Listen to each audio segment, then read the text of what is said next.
This is Chapter 7, the human body. So your prep is to apply fundamental knowledge of the EMS system, safety and well-being of the advanced EMT, medical, legal, and ethical issues to the provision of emergency care. In this chapter, you have got A&P to integrate the complex knowledge of the anatomy and physiology of the airway, respiratory, and circulatory systems to the practice of EMS. Then you've got patho to apply the comprehensive knowledge of the pathophysiology of respiration and perfusion to patient assessment and management. Anatomy is concerned with the structure of an organism and the components that make it. The gross anatomy includes body parts that are generally visible to the naked eye. Microscopic anatomy involves components of the body that are small and often visible only through a microscope. The physiology examines the body functions of the living organism as a whole. Cells are the basic functional unit of the body. They extremely vary in their shape and function. Over time, cells mature or differentiate and become specialized to perform a specific function. Cells within a common function are grouped closely together and are called tissues. Groups of tissues that all perform interrelated jobs form organs, and series of organs working together make up the body systems.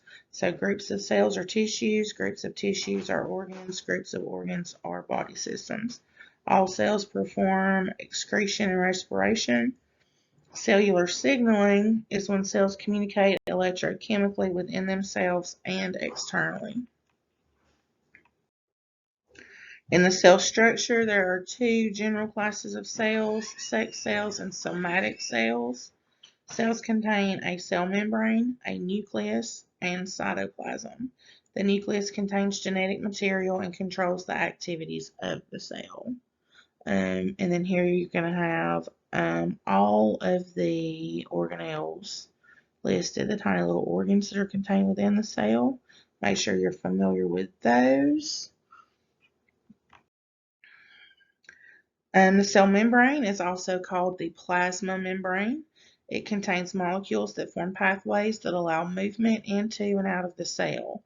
Pathways allow signals from outside the cell to be detected and transmitted inside. Intracellular and extracellular refer to inside and outside of the membrane. Intra is inside, extra is outside. The membrane is extremely thin and delicate. Tiny folds on the surface help increase the surface area. It is composed of a bilayer containing phosphate and fat molecules called phospholipids. It is semi-permeable. What that means is some things can pass through, some things cannot, and the membrane itself determines which one of those things can permeate through the membrane. So what does it mean when it says that tiny folds or surface, tiny folds on the surface can help increase the surface area? So if you have a blanket that you fold up, it takes up less space, but you still have that same amount of surface area. So all of these tiny folds on the cell membrane, if the cell membrane were stretched out into a flat surface, would be a larger surface area. So the folds allow it to have that extra surface area. Table 7.1 is going to list several types of membrane proteins along with their description. Make sure you're familiar with that. Cytoplasm is a fluid-like material in which the contents of the cell are contained. Cytosol is the fluid portion of the cytoplasm. It contains mostly water as well as glucose, amino acids, fatty acids, ions, lipids, proteins, adenosine triphosphate or ATP, and waste products. Many of the chemical reactions necessary for life take place within the cytoplasm. Organelles accomplish tasks related to cell structure, growth, maintenance, and metabolism. Those are all those tiny little organs that you see in the cytoplasm. So they have specific actions that help the cell to carry out activities. So the centrioles, during cell division, centrioles form the spindle-shaped structure needed for movement of deoxyribonucleic acid or DNA strands. Cell division requires a pair of centrioles. These are the little rod-shaped structures that, if you'll remember way back when, 5th grade science, when it talks about cells dividing, those would gather in the middle. Then you have all the phases, the interphase, anaphase, metaphase, prophase, all those stuff. They gather in the middle. They start to pinch off the center of the cell. They divide the organelles and all the structures. And then the centrioles, or the little rod-shaped structures, they go to the opposite ends of the cell, pulling it until it divides completely into two new cells. So those are your centrioles. You have the cilia and the flagella. They extend to form certain cell surfaces. Cilia are hair-like structures moving in a coordinated sweeping motion to move fluids over the surface of tissues. You're going to find this in a lot of the respiratory stuff, and the little hair-like fibers that keep everything flowing smooth over the respiratory tracts. The flagella, that's the tail of a sperm. Ribosomes are composed of protein and ribonucleic acid, or RNA. The function involves the formulation of proteins. Endoplasmic reticulum. This is a network of paths through which substances and proteins move. Two types are smooth, which lack the ribosomes, and rough, which has ribosomes. So here are all these little dots. Those are the ribosomes. Now, we have the Golgi apparatus, or the Golgi complex. This deals primarily with proteins synthesized on the ribosomes. The three main functions are concentrating and packaging secretions, such as hormones or enzymes that are released for secretion out of the cell, packaging special enzymes inside vesicles for use in the cytosol, and renewing or modifying the cell membrane. Lysosomes dispose of cell waste using enzymes to break down the nutrients and foreign particles. Microfilaments are composed of the proteins actin and myosin. They provide cell movement and contraction via interaction with actin and myosin. The mitochondria, those are the powerhouses of the cells. They have double membranes that play the central role in the production of energy. The outer mitochondrial membrane is smooth. The inner mitochondrial membrane has a series of folds called cristae. The central fluid-filled cavity is called the matrix. Peroxisomes contains enzymes that speed up many biochemical reactions.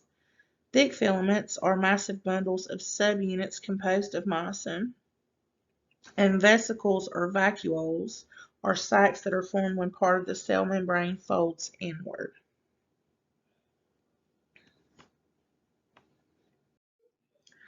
The nucleus, also known as the brain, is the largest structure in the cell. It serves as a control center located in the middle of the cell. It contains the genetic instructions needed to synthesize the proteins that determine cell structures and functions. These instructions are stored in the chromosomes. Structures consist of DNA and various proteins. Inside the nucleus is a fluid called nucleoplasm that suspends the following structures. You have the nucleolus, which is made up mostly of RNA and protein molecules, and chromatin, which is loosely coiled DNA and protein fibers. The life cycle of the cell is regulated via stimulation from hormones and growth factors. Most human cells divide between 40 to 60 times before they die. The life cycle of the cell includes 4 steps: interphase, cell division or mitosis, cytoplasmic division, which is cytokinesis, and differentiation. In interphase, a cell must grow and duplicate most of its contents before it can actively divide. Interphase describes this period of preparation to divide. The cell manufactures new living material and replicates its own genetic material. In cell division and cytoplasmic division, meiosis and mitosis cytokinesis are two types of cell division. Meiosis reduces the number of chromosomes by 1/2. This occurs in the production of eggs and sperm. During mitosis, a cell duplicates itself into daughter cells, identical copies. Cytoplasmic division or cytokinesis begins during the second phase of mitosis. Cell membrane constricts down the middle portion of the cell and divides the cytoplasm. The two newly formed nuclei are separated and half of the organelles are distributed into each new cell. Differentiation is the process of specialization of a cell. It makes a cell unique. A stem cell, for instance, can divide repeatedly without specializing, and they can either divide into two identical daughter cells or divide so that one daughter cell becomes partially specialized or a progenitor cell.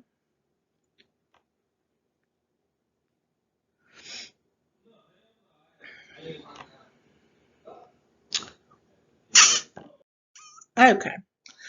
Cell division as related to cancer.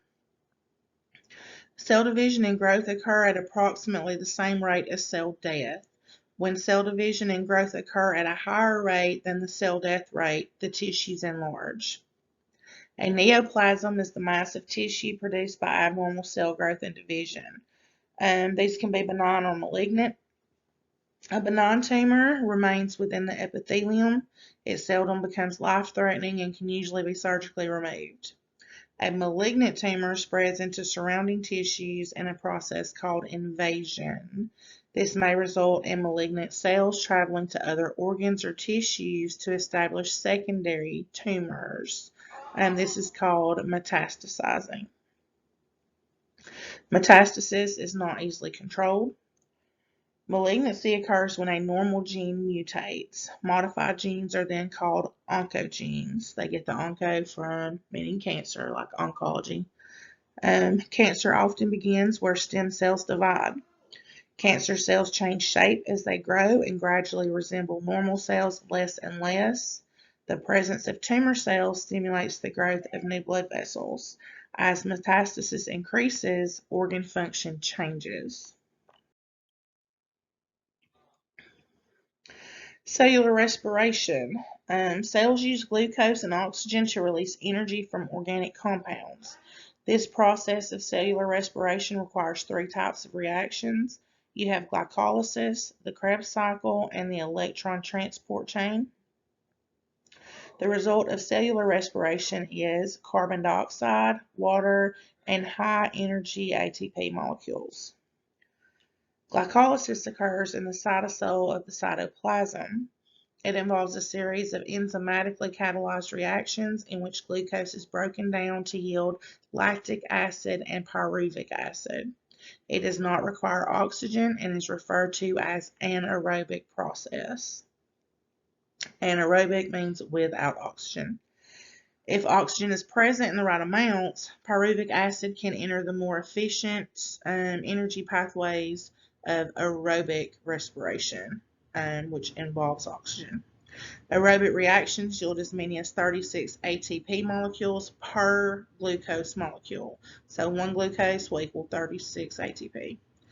Most result from the aerobic process, with only 2 resulting from glycolysis.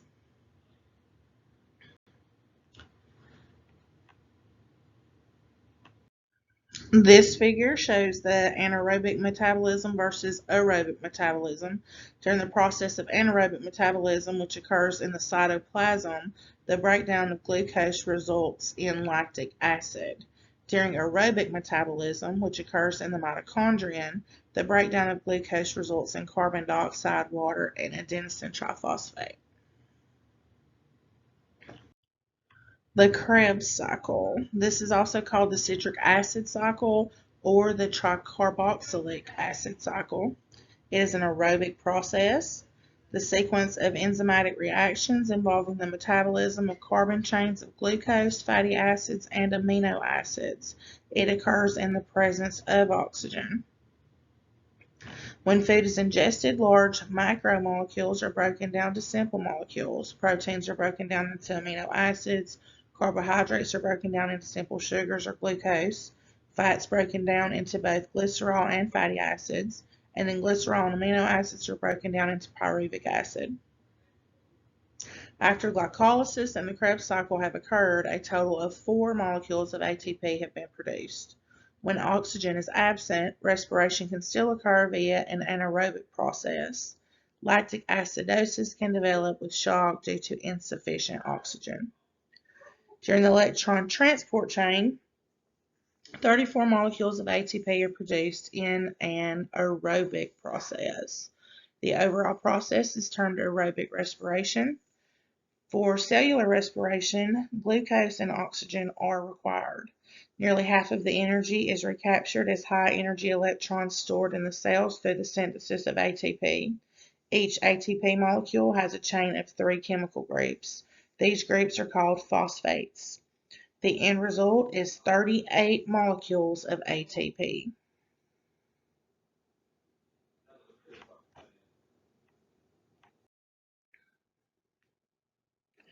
Cellular transport mechanisms refer to how materials enter and exit the cell. A cell membrane is selectively permeable. That means some things come through, some things do not. And the membrane itself picks which things can permeate. It helps maintain homeostasis. Electrolytes are chemicals that are dissolved in the blood and are made up of salt or acid substances. This allows differences in concentrations between intracellular and extracellular environments. The difference in concentrations of a substance on either side of the cell membrane is called the concentration gradient. A cell membrane determines whether materials are allowed to pass through.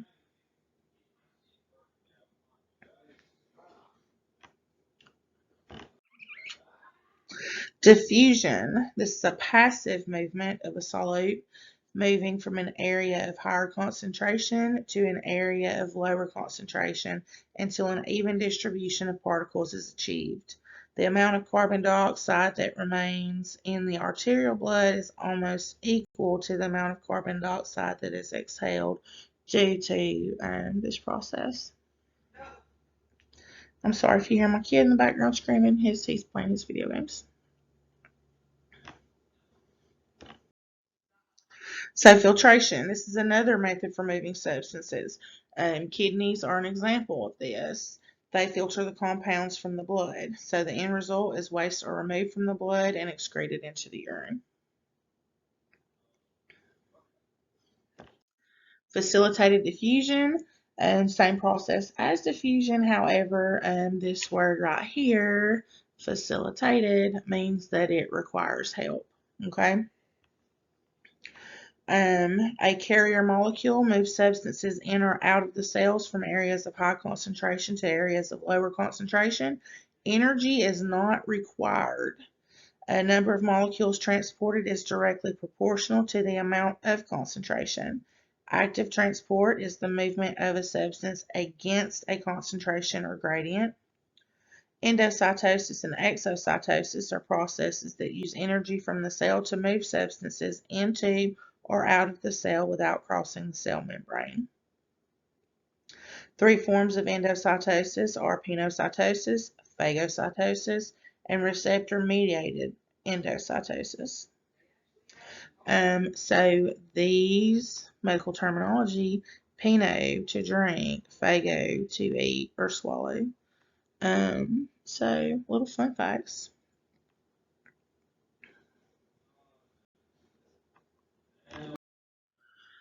This figure shows facilitated diffusion. Particles move from an area of higher concentration toward an area of lower concentration with the assistance of a protein. That's the facilitated part. Active transport uses energy from adenosine triphosphate to open a pathway for compounds to move against a concentration gradient. So that's how that process works. Osmosis is the passive movement of a solvent or liquid from an area of low solute concentration to one of high concentration through a selectively permeable membrane. The membrane is permeable to the solvent but not the solute. Osmotic pressure is the measure of the tendency of water to move by osmosis across a membrane. I used to sleep on my paramedic book, hoping that it would just go through my pillow into my head by the process of osmosis. Turns out it does not work that way. Tonicity is the concentration of a solution or its ability to draw or give water. A solution with a higher solute concentration compared with another solution is hypertonic. Hyper means higher. Solution with a lower solute concentration is hypotonic. An isotonic solution is one in which there is an equal concentration of solutes and liquid on either side of the membrane. Isotonic solution, normal saline. Okay. It is isotonic with our blood. That's why it's the most common fluid we use in the field. Crenation is if too much water moves out of a cell, then the cell shrinks abnormally. And lysis is if too much water enters a cell, then it will swell and burst. The body fluid balance. So body fluid is divided into two main compartments, intracellular fluid and extracellular fluid. Intracellular fluid, or ICF, exists within individual cells and equals approximately 40 to 45% of total body weight. Extracellular fluid, or ECF, exists outside of the cell membrane and equals approximately 15 to 20% of the total body weight. ECF is divided into intravascular fluid and interstitial fluid. Intravascular fluid is the plasma. It's found within the blood vessels and accounts for approximately 4.5% of total body weight. Interstitial fluid is located in the spaces between the body cells, and it accounts for approximately 10.5% of the total body weight. If fluid is lost from anywhere in the body, it disturbs the balance among various fluid compartments. Fluid balance is the process of maintaining homeostasis through equal intake and output of fluids. Homeostasis is the balance of everything, and that's when everything in your body is working the way it's supposed to be able to thrive and survive. Major mechanisms for fluid homeostasis are listed in Table 7.2 in your book. The sensation of thirst occurs when body fluids become decreased, and it is important to maintain the proper balance of fluid and electrolytes within the body.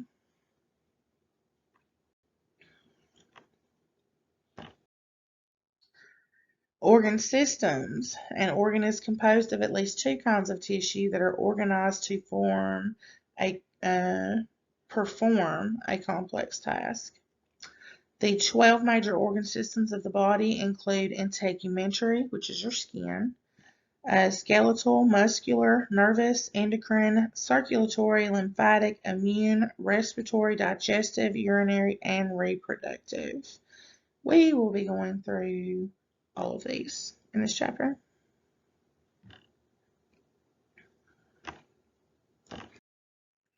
And this figure shows the systems of the body. I recommend you get very familiar with those.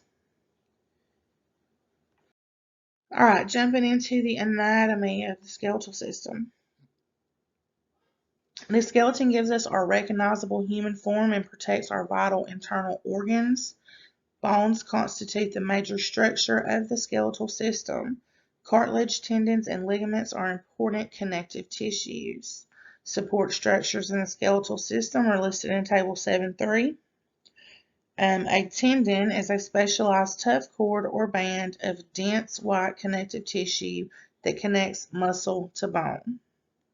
A ligament is a tough white band of tissue that connects bones to each other. So tendons are muscle to bone, ligaments are bone to bone.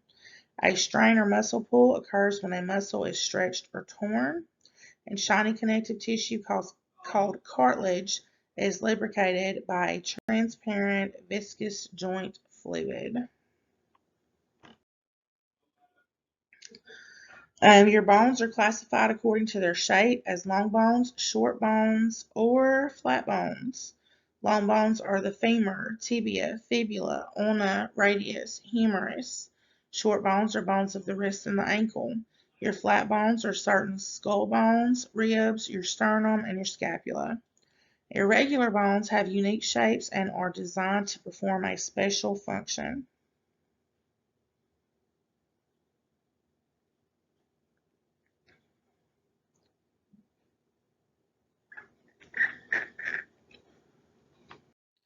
Your long bones consist of a shaft, or the diaphysis, the ends, or the epiphyses, and the growth or epiphyseal plate, or the physes.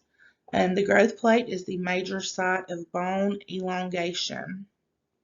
Um, that's why we are very particular about where we start IOs. Children that have fractures, when they're smaller, if that growth plate is fractured, then that bone may not grow anymore. And the periosteum, which consists of a double layer of connective tissue, lines the outer surface of the bone, and the endosteum lines the inner surface. The diaphysis of many bones includes the medullary cavity, which is an internal cavity that contains the bone marrow. The two types of bone are compact bone and cancellous bone. A compact bone is mostly solid with a few spaces, where a cancellous bone consists of a lacy network of bony rods called trabeculae.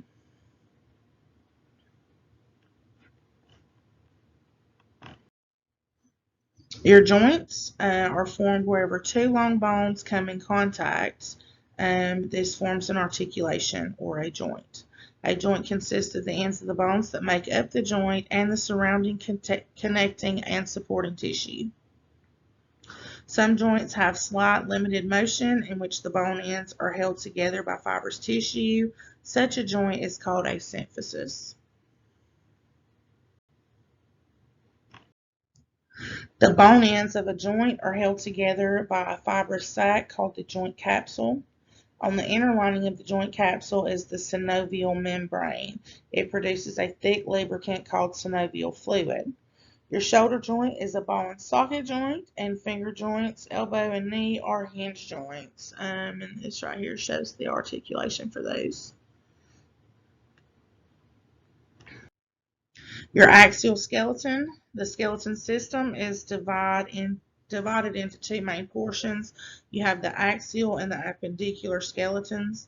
The axial skeleton is composed of the skull, the thoracic cage, and vertebral column, and the brain lies within the skull. The appendicular skeleton is composed of the arms and legs, their connection points, and the pelvis. The heart, lungs, and great vessels are enclosed in the thorax, and the 206 bones of the skeleton provide a framework for the attachment of muscles. I would recommend you know all 206 bones. Here you have the skull. At the top of the axial skeleton is the skull, which consists of 28 bones in 3 anatomic groups. You have the auditory ossicles, the cranium, and the face. 6 auditory ossicles function in hearing. The remaining 22 bones comprise the cranium and the face. At the base of the temporal bone is a cone-shaped section of bone known as the mastoid process. The cranial vault consists of the 8 bones that encase and touching too much stuff on my phone. Okay. So the cranial vault consists of the 8 bones that encase and protect the brain. You have the parietal, temporal, frontal, occipital, sphenoid, and ethmoid bones. The brain and spinal cord are connected through a large opening at the base of the skull called the foramen magnum. So foramen is literally an opening, and magnum would be a large opening. The bones of the skull are connected together at special joints known as sutures, and fibrous tissues called fontanelles link the sutures. So what do we know about fontanelles also here and here? And soft spots in the baby skull. Those are the fontanelles. The floor of the interior of the skull, or the cranial vault, is divided into three compartments. You have the anterior fossa, the middle fossa, and the posterior fossa. The crista galli forms the prominent bony ridge in the center of the anterior fossa. On either side of the crista galli is the cribriform plate of the ethmoid bone. This is the horizontal bone that is perforated with numerous openings or foramina. The olfactory nerve sends projections through the foramina, in the cribriform plate, and into the nasal cavity.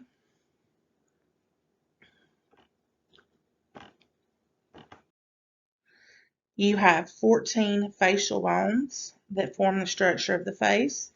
The frontal and ethmoid bones are part of both the cranial vault and the face.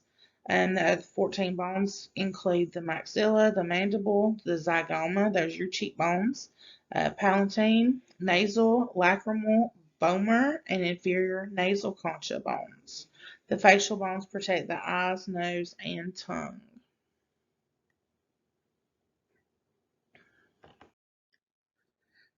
The bones of the orbit. The orbit is a cone-shaped fossa that encloses and protects each eye. The orbit contains blood vessels, nerves, and fat. A blow to the eye may result in fracture of the floor of the orbit. Leakage of blood and fat into the maxillary sinus is a type of fracture called a blowout fracture. In the nose, the nasal cavity comprises portions of several of the facial bones. The nasal septum is the separation between the nostrils and is located in the midline. It contains cavities known as the paranasal sinuses. Sinusitis is an inflammation of the paranasal sinuses. The mandible and temporomandibular joints. The mandible is a large movable bone comprising the lower jaw and containing the lower teeth. The posterior condyle of the mandible articulates with the temporal bone at the temporomandibular joint, or TMJ, allowing movement of the mandible. The hyoid bone, y'all always struggle saying that, hyoid bone. That is the bone that floats in the superior aspect of the neck and it supports the tongue. The neck supports the cervical spine. The first 7 vertebrae in the spinal column is your cervical spine. The upper part of the esophagus and the trachea lie in the middle of the neck. Carotid arteries are found on either side of the trachea. Several useful landmarks can be palpated and seen in the neck. The most obvious is the Adam's apple. It is the prominence in the upper part of the thyroid cartilage. The lower portion is the cricoid cartilage. Between the thyroid cartilage and the cricoid cartilage in the midline of the neck is a soft depression. This is called the cricothyroid membrane. This is a thin sheet of connective tissue or fascia that joins the two cartilages. Inferior to the larynx, several additional firm ridges are palpable in the anterior midline. Lateral to these vessels and nerves lie the sternocleidomastoid muscles. These muscles originate from the mastoid process of the cranium and insert into the medial border of each collarbone and the sternum, or the breastbone, at the base of the neck. And the spinal column, or vertebral column, is the central supporting structure of the body. The vertebrae are named according to the section of the spine in which they lie and are numbered from top to bottom. From the top down, the spine is divided into 5 sections. You have the cervical spine, which is the first 7 vertebrae, and they are numbered C1 through C7 in the neck to form the cervical spine. The thoracic spine is the next 12 vertebrae, T1 through T12. The lumbar spine is the next 5. They are L1 through L5. Unless you're me or my child, we actually have an L6. The sacrum is composed of 5 fused vertebrae. They are labeled S1 through S5. And your coccyx is the last very small 3 to 5 vertebrae. That is also fused together. That is your tailbone. Some people have 3, some people have 4, some people have 5. Depends on how short your tail was when it fell off. So Tiffany actually brought up in lecture online an easy way for her to remember these, especially here for the cervical, thoracic, and lumbar, is you have breakfast at 7, you have lunch at noon, and then you have dinner at 5. So 7, 12, and 5. That was a nice little tip.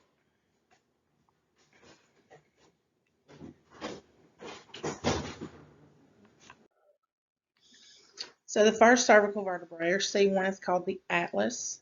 The atlas articulates with the occipital condyles at the base of the skull at the atlanto-occipital joint. And the second cervical vertebrae, or C2, is known as the axis. This is the point at which the head rotates. It rotates on the axis. A spinal cord is an extension of the brain. It is contained within and protected by the vertebrae of the spinal column. The anterior part of each vertebrae consists of a round, solid block of bone called the body, and the vertebrae are connected by ligaments, and between each vertebrae is a cushion called the intervertebral disc.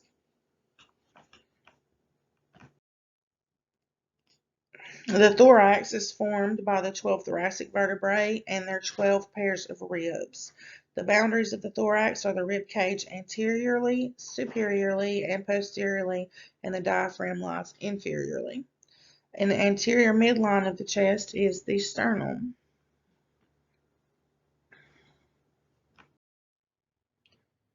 The upper section of the sternum is called the manubrium. The body comprises the rest of the sternum except for a narrow cartilage tip inferiorly, which is called the xiphoid process. That's your landmark you use for compressions, if you'll remember that from CPR class. The largest structures within the thoracic cage are the heart, lungs, and great vessels. Just beneath the manubrium of the sternum, the arch of the aorta and pulmonary artery exit the heart. The esophagus lies behind the great vessels and directly on the anterior aspect of the spinal column. All space within the chest that is not occupied by the heart, great vessels, and esophagus is occupied by the lungs. Your appendicular skeleton. This includes the bones of the shoulder and pelvic girdles, the upper extremities, and the lower extremities. Your shoulder girdle attaches the upper extremities to the body at the glenohumeral joints. The two major components of the shoulder girdle are the scapula and the clavicle. The raised tip of the scapula is called the acromion process. Your shoulder joint is a ball and socket joint in which the head of the humerus articulates with the glenoid fossa, which is part of the scapula. A bursa is a pad-like sac situated between a tendon and a bone that cushions and protects the joint. Your upper extremity consists of the arm, forearm, wrist, hand, and fingers. The humerus is the long bone of the upper arm here. Funny bone down here. My joke that I really enjoyed and y'all didn't laugh enough at was why is it at the distal end of the humerus? Because it's not that humorous. It's not that funny. I enjoy my jokes. So we have the forearm and the wrist. It extends from the elbow to the wrist. Your forearm does. It contains the bones, the radius, and the ulna. The radius is located on the lateral of the forearm when the forearm is in the anatomic position. A good way to remember that is where you check for a radial pulse. That's the side that the radius lies on. The ulna is a narrow bone and located on the little finger side. The wrist is made up of a group of 8 irregularly shaped bones called the carpals, and structures that lie within the carpal tunnel include the long flexor, if I can get it out, the long flexor tendons that run to the fingers, and also the median nerve. Your hand is made of carpal bones Phalanges are the series of small bones that exist in each finger. The carpo-metacarpal joint is the thumb, and it's a saddle joint that consists of two saddle-shaped articulating surfaces. That's what allows that thumb to move in the directions that it does. The pelvic girdle. The pelvis or pelvic girdle is where the lower extremity attaches to the body.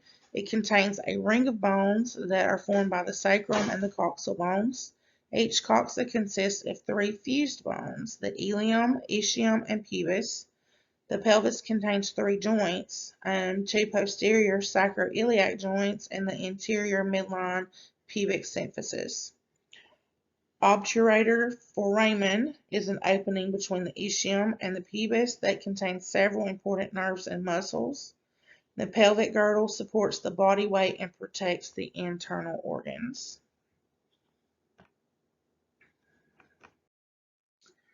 The hip, thigh, knee, leg, ankle, foot, and toes make up your lower extremity. The acetabulum is the socket part of the ball and socket joint that connects the pelvic girdle with the lower extremity. The femur is the longest and strongest bone in the body.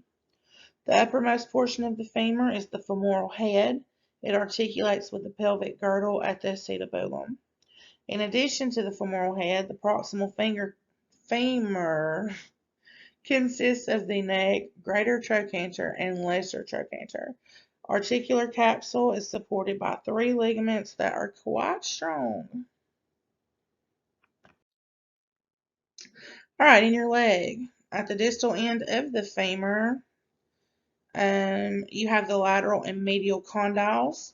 They articulate with the proximal tibia at the knee. The patella, or the kneecap, lies within the major anterior tendon of the thigh muscle and articulates with the femur. The leg is made up of the tibia and fibula. The tibia is the longer and thicker of the two bones. The medial malleolus lies at the distal end of the tibia. The fibula runs behind and beside the tibia. An enlargement of the distal end of the fibula forms the lateral wall of the ankle joint, and this is called the lateral malleolus.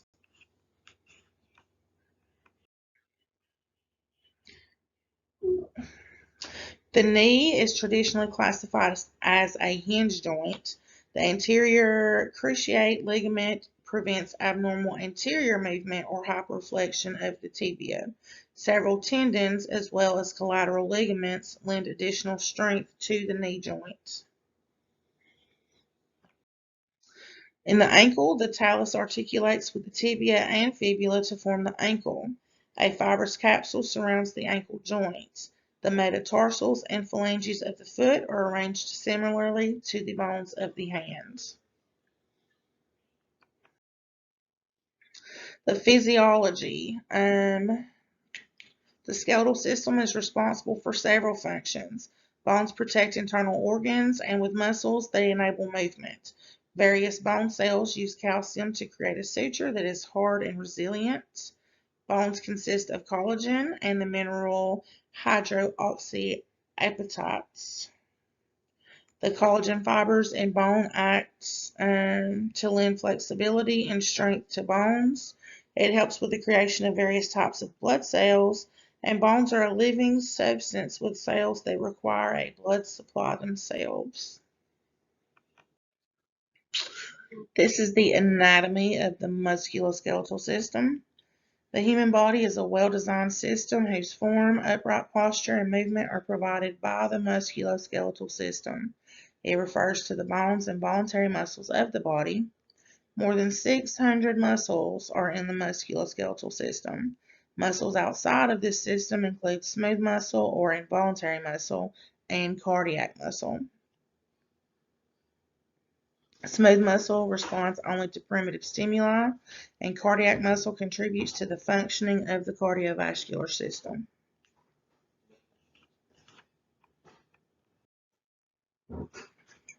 Skeletal muscle includes all of the muscles attached to the skeleton. This is also called striated muscle or voluntary muscle. It is called striated because it has those little lines in it. It varies greatly in size and shape. Unused muscles tend to atrophy or weaken, whereas physical training promotes hypertrophy. Most muscles within the body operate on the principle of antagonistic pairs. Example, the biceps in the upper arm competes with the triceps. Table 7.4 in your book shows you the major muscles, their locations, and their functions.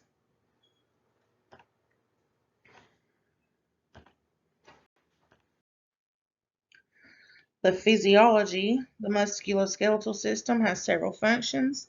A person's ability to move and to manipulate his or her environment is made possible by the contraction and relaxation of this system. Another function of muscles is to protect the structures under them. The energy sources, muscle fibers have just enough ATP for short-term contraction. ATP must be regenerated when fibers are active using existing ATP molecules in the cells. ATP is regenerated from adenosine diphosphate, ADP, and phosphate. When ATP breaks down, energy from creatine phosphate is transferred to ADP molecules to convert them back into ATP. This fun fact is what goes wrong when rigor sets in. So when you are deceased, you no longer have the ability to regenerate this adenosine diphosphate and phosphate to make the adenosine triphosphate. So the last remaining ATP in your body is used to contract those muscles, and then you don't have the ability to regenerate that for the energy used to relax those muscles again. So thus rigor sets in. Oxygen use and debt. Oxygen is required for the breakdown of glucose in the mitochondria. Hemoglobin is the pigment that makes the blood appear red. The pigment myoglobin is synthesized in the muscles to give skeletal muscles their red-brown color. Lactic acid can accumulate in muscles but diffuses into the bloodstream. The oxygen debt is equivalent to the amount of oxygen that liver cells require to convert the lactic acid into glucose. The sensation of muscle fatigue occurs when the energy supply to the muscle is inadequate to meet the energy demands. Table 7.5 lists the changes in muscular metabolism.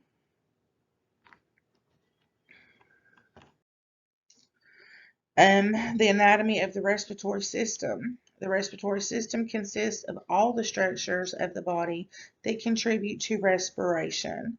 The upper airway includes the nose, mouth, tongue, jaw, oral cavity, larynx, and pharynx. Sounds are created as air is forced past the vocal cords. The tongue is a large muscle attached at the mandible and hyoid bone. I said it in a minute. The palate forms the roof of the mouth and separates the oropharynx and the nasopharynx. The lateral borders of the glottis are the vocal cords. The larynx is typically considered the dividing line between the upper and lower airway. Remember that. The larynx is the dividing line between the upper and lower airway. The nostrils lead to the nasopharynx. Olfactory receptors located in the epithelium of the nasal cavity are responsible for recognizing odors. Two passageways are located at the bottom of the pharynx. They are the esophagus behind and then the trachea. Protecting the opening of the trachea is a thin leaf-shaped valve called the epiglottis. And the shield-shaped thyroid cartilage is the major laryngeal structure. The thyroid cartilage is actually the anterior part of the larynx. So now you have the lower airway. This contains the trachea, bronchial tree, alveoli, and lungs. And this is where gas exchange occurs. The inferior aspect of the thyroid cartilage articulates with the cricoid cartilage or the cricoid ring. Below the cricoid cartilage is the trachea. At the level of the fifth thoracic vertebrae, the trachea branches into right and left mainstem bronchi at the carina. Beyond the carina, air enters the lungs to the right and left mainstem bronchi. The point of entry for the bronchi, blood vessels, and nerves into each lung is called the hilum. The main stem bronchi divide into smaller secondary bronchi, and then secondary bronchi branch into even smaller tertiary bronchi. After several generations of successive branching, bronchioles, which are extremely small subdivisions of the bronchi, are formed. Each bronchiole divides to form alveolar ducts. Each alveolar duct ends in clusters known as the alveoli. Pulmonary surfactant is found in the alveoli and reduces the surface tension to increase pulmonary compliance and prevent atelectasis at the end of expiration. The alveolo-capillary membrane lies between the alveolus and the capillary. Your lungs are the primary organs of breathing. They are surrounded by a membrane of connective tissue known as the pleura. The parietal pleura, or the pleural membrane that lines the inner borders of the rib cage or the pleural cavity. The visceral pleura is the pleural membrane that covers the external surface of the lungs. So visceral lies directly on the organ. Parietal kind of encircles like a parameter, and that's how I remember it. Visceral lies directly on the organ, and the parietal sets up a parameter, almost like a lining or a fencing, a wall around the outside. The potential space, known as the pleural space, exists between the visceral and parietal pleura. Your muscles of breathing. There are several muscles that are involved in making the lungs expand and contract. The primary muscle is the diaphragm. The diaphragm is unique because it has characteristics of voluntary or skeletal muscle and also involuntary or smooth muscle. That didn't sound right in my head. The diaphragm performs an automatic function. The other muscles involved in breathing are the intercostal muscles, the abdominal muscles, and the pectoral muscles. So we went over this in class. Intercostal are the spaces between the ribs here. Okay, these are the intercostal spaces, and that's where your intercostal muscles will be. Of course, abdominal are in the abdomen, and pectorals are in the chest. During exhalation, the diaphragm and the intercostal muscles relax. The process of breathing is typically easy and requires little muscular efforts. Chronic bronchitis results from overgrowth of the airway mucus glands and excess secretion of mucus. So just to touch base on this, it said again, the process of breathing is typically easy and requires little muscular effort. So this is a good way to indicate if your patient's in respiratory distress and what level of distress they're in. So they can be short of breath, and they can be talking and able to form complete sentences. That would be a mild respiratory distress, just because they feel like they can't breathe. If you note any use of accessory muscles are going to be, of course, the chest, the intercostals, and the abdominal. So if your patient is belly breathing, okay, all this down here, if they have retractions, which means that it's sinking in. So if their intercostal muscles are retracting, you're going to be able to see indentions in between these ribs. You'll also notice it here at the clavicles. So if you notice any of those use of accessory muscles, your patient is having potentially moderate respiratory distress. Of course, major would be tripod position, drooling, inability to speak more than just a couple of words. So I just wanted to add that in there.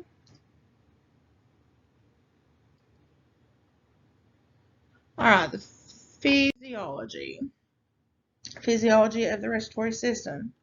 The primary function of the respiratory system is to exchange gases at the alveolo-capillary membrane or to conduct respiration. There is a difference between respiration and ventilation. I know when we count breaths, we say, oh, this is the number of respirations.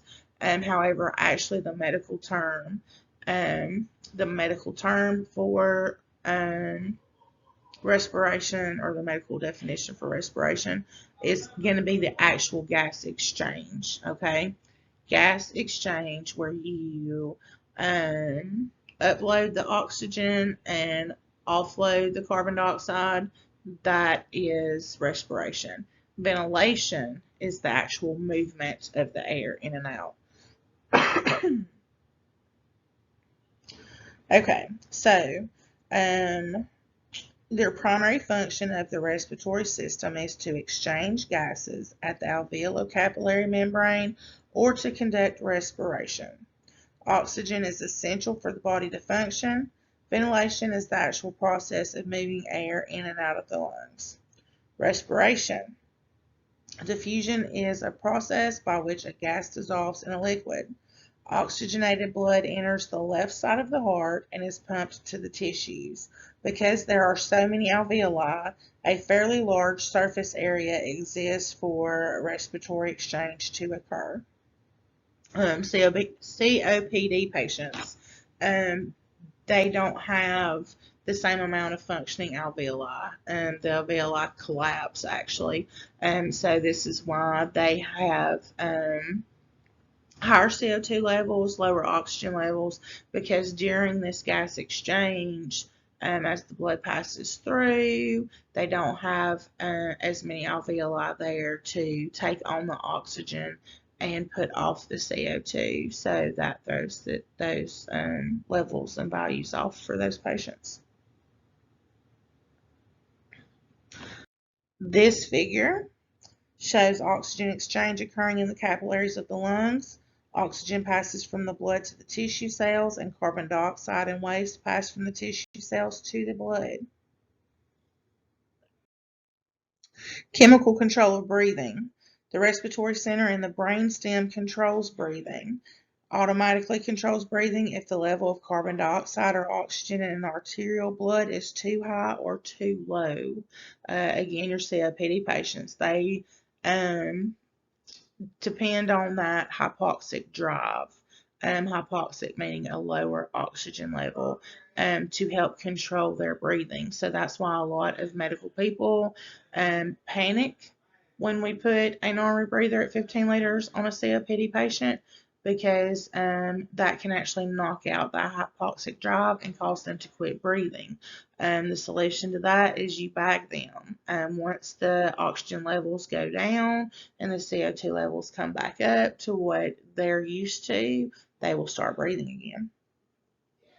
But we do not withhold oxygen from COPD patients because we're afraid of that happening.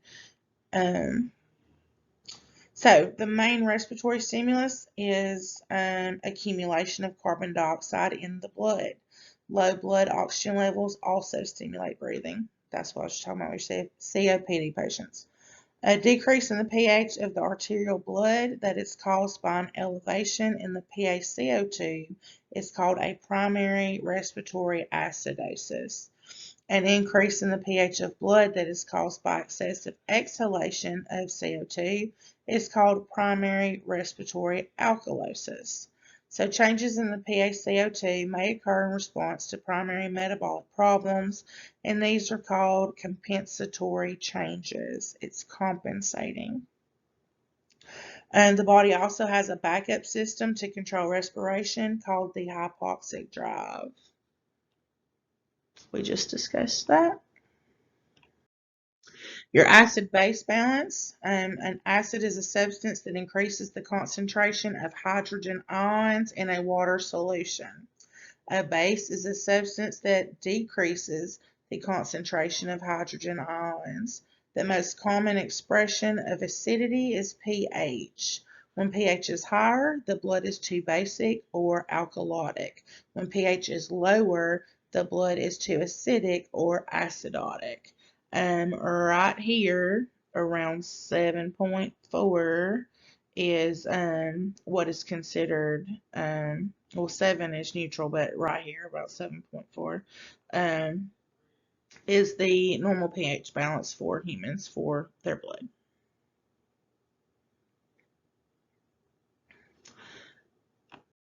Buffer systems. The buffer is a compound that can repeatedly neutralize excess acids or bases.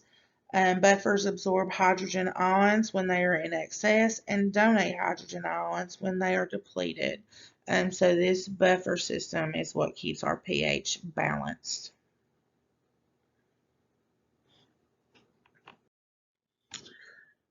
Ion shifts.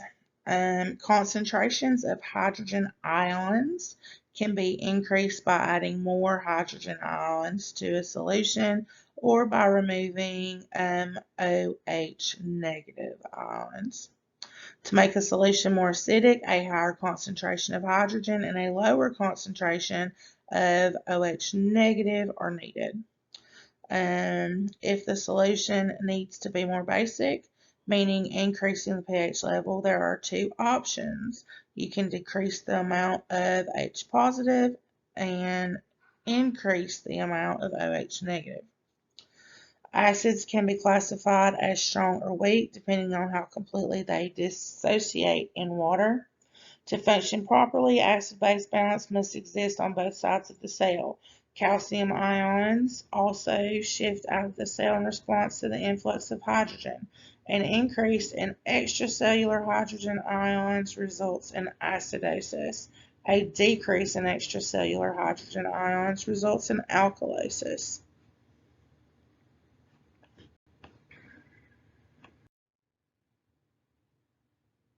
There are three main components to the buffer system in the body. The circulating bicarbonate buffer component holds and neutralizes excess acid. It is found in the ICF and the ECF and is the fastest acting segment of the buffer system. Carbonic acid, or H2CO3, is a weak acid that can give up an extra hydrogen ion to reform as the bicarbonate ion, or HCO3 negative. The extra ion is converted into compounds that are easily expelled from the body. The respiratory component is the fastest way the body can get rid of the excess hydrogen ions is to create water and carbon dioxide, which can be expelled from the lungs. The renal component. Kidneys maintain homeostasis by retaining certain products and filtering out others. The renal response could take from hours to days to restore the body's pH to normal. The renal system can control the increasing acid level in the body by excreting the acid.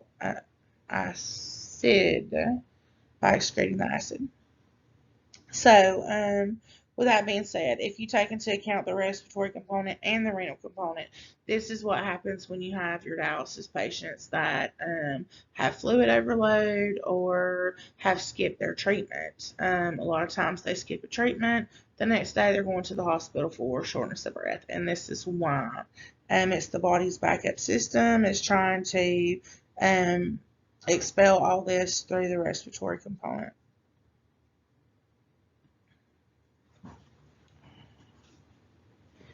Okay, nervous system control of breathing. The medulla oblongata is primarily responsible for initiating the ventilation cycle and is primarily stimulated by high carbon dioxide levels. The medulla has two main portions that control breathing, the dorsal respiratory group, or DRG, and the ventral respiratory group, or the VRG. The DRG is the main pacemaker for breathing and is responsible for initiating inspiration. The pneumotaxic, or pontine center, is located in the superior portion of the pons. It helps shut off the DRG, resulting in shorter, faster respirations. The Herring-Brewer reflex stops the VRG, pneumotaxic center, and apneustic centers from accidentally causing lung trauma. Table 7.6 summarizes the nervous system functions regarding respirations. So can your lungs overinflate? Absolutely. And they can actually burst during certain situations. So this Herring-Brewer reflex actually stops the lungs from being injured, from being overinflated. That is a testable question.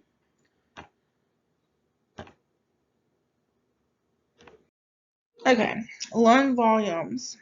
Tidal volume is the amount of air that is moved into or out of the lungs during a single breath. Inspiratory reserve volume is the deepest breath you can take after a normal breath. We did this exercise online in class the other night. So if you take in a deep breath, the deepest breath that you can take, and you stop before you exhale, if you take in that one more deep gasp, that's an inspiratory reserve volume. Okay. You feel like you can't take in a deeper breath, but you actually can. So you also have an expiratory reserve volume, which is the maximum amount of air that you can forcibly breathe out after a normal breath. So taking a deep breath, breathe it out, and then right before you want to take another breath, push out that last little that last little puff of air you got, and that's your expiratory reserve volume. Don't pass out doing this, but it is a fun little exercise. Gas remains in the lungs simply to keep the lungs open. This is the residual volume. The vital capacity is the amount of air moved in and out of the lungs with maximum inspiration and expiration.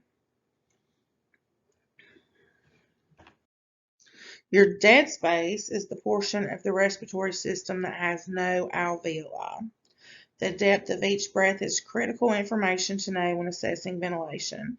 Minute volume is the amount of air that moves in and out of the lungs in 1 minute minus the dead space. That dead space is usually like 150 cc's. We've discussed this. We'll do it again, and you'll hear it again when you do your refreshers, because this is actually a national registry refresher information. Okay.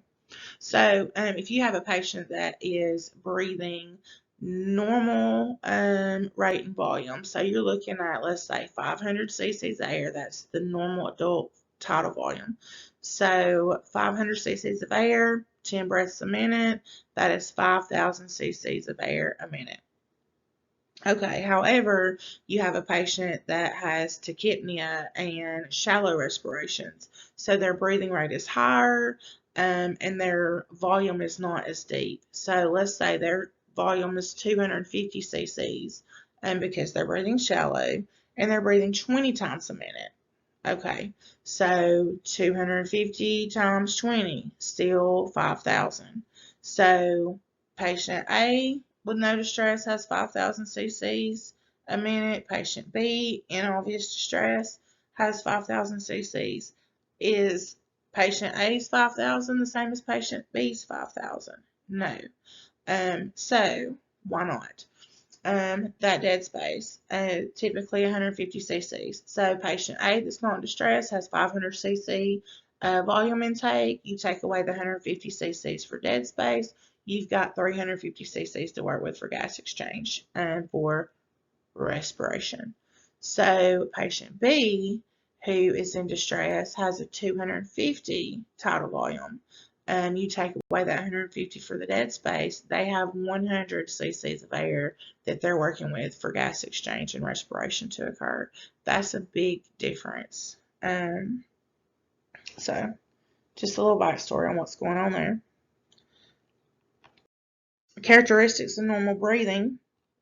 A normal rate and depth is the tidal volume. Regular rhythm or pattern of inhalation and exhalation. Good audible breath sounds on both sides of the chest. Regular rise and fall movement on both sides of the chest. And movement of the abdomen. This is not guppy breathing, belly breathing when it's talking about movement of the abdomen. But you are going to actually have movement of the abdomen because that diaphragm is working to assist in the normal process of breathing.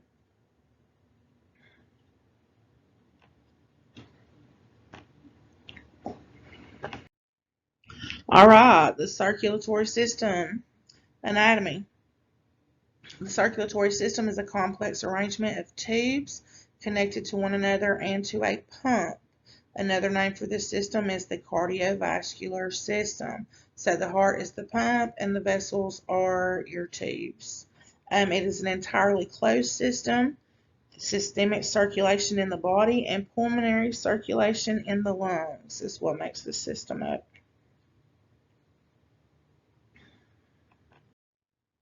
Here, this figure shows you the circulatory system, including the heart, arteries, veins, and interconnecting capillaries.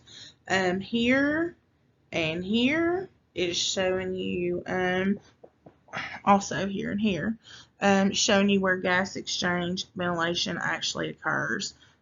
So you see here it is uploading the oxygen and offloading carbon dioxide. Here it is uploading oxygen, offloading carbon dioxide. So that is how gas exchange actually occurs. I would recommend that you pay attention to this model and follow the flow. You've got these little arrows here that are going to show you the process of the blood and how this actually works.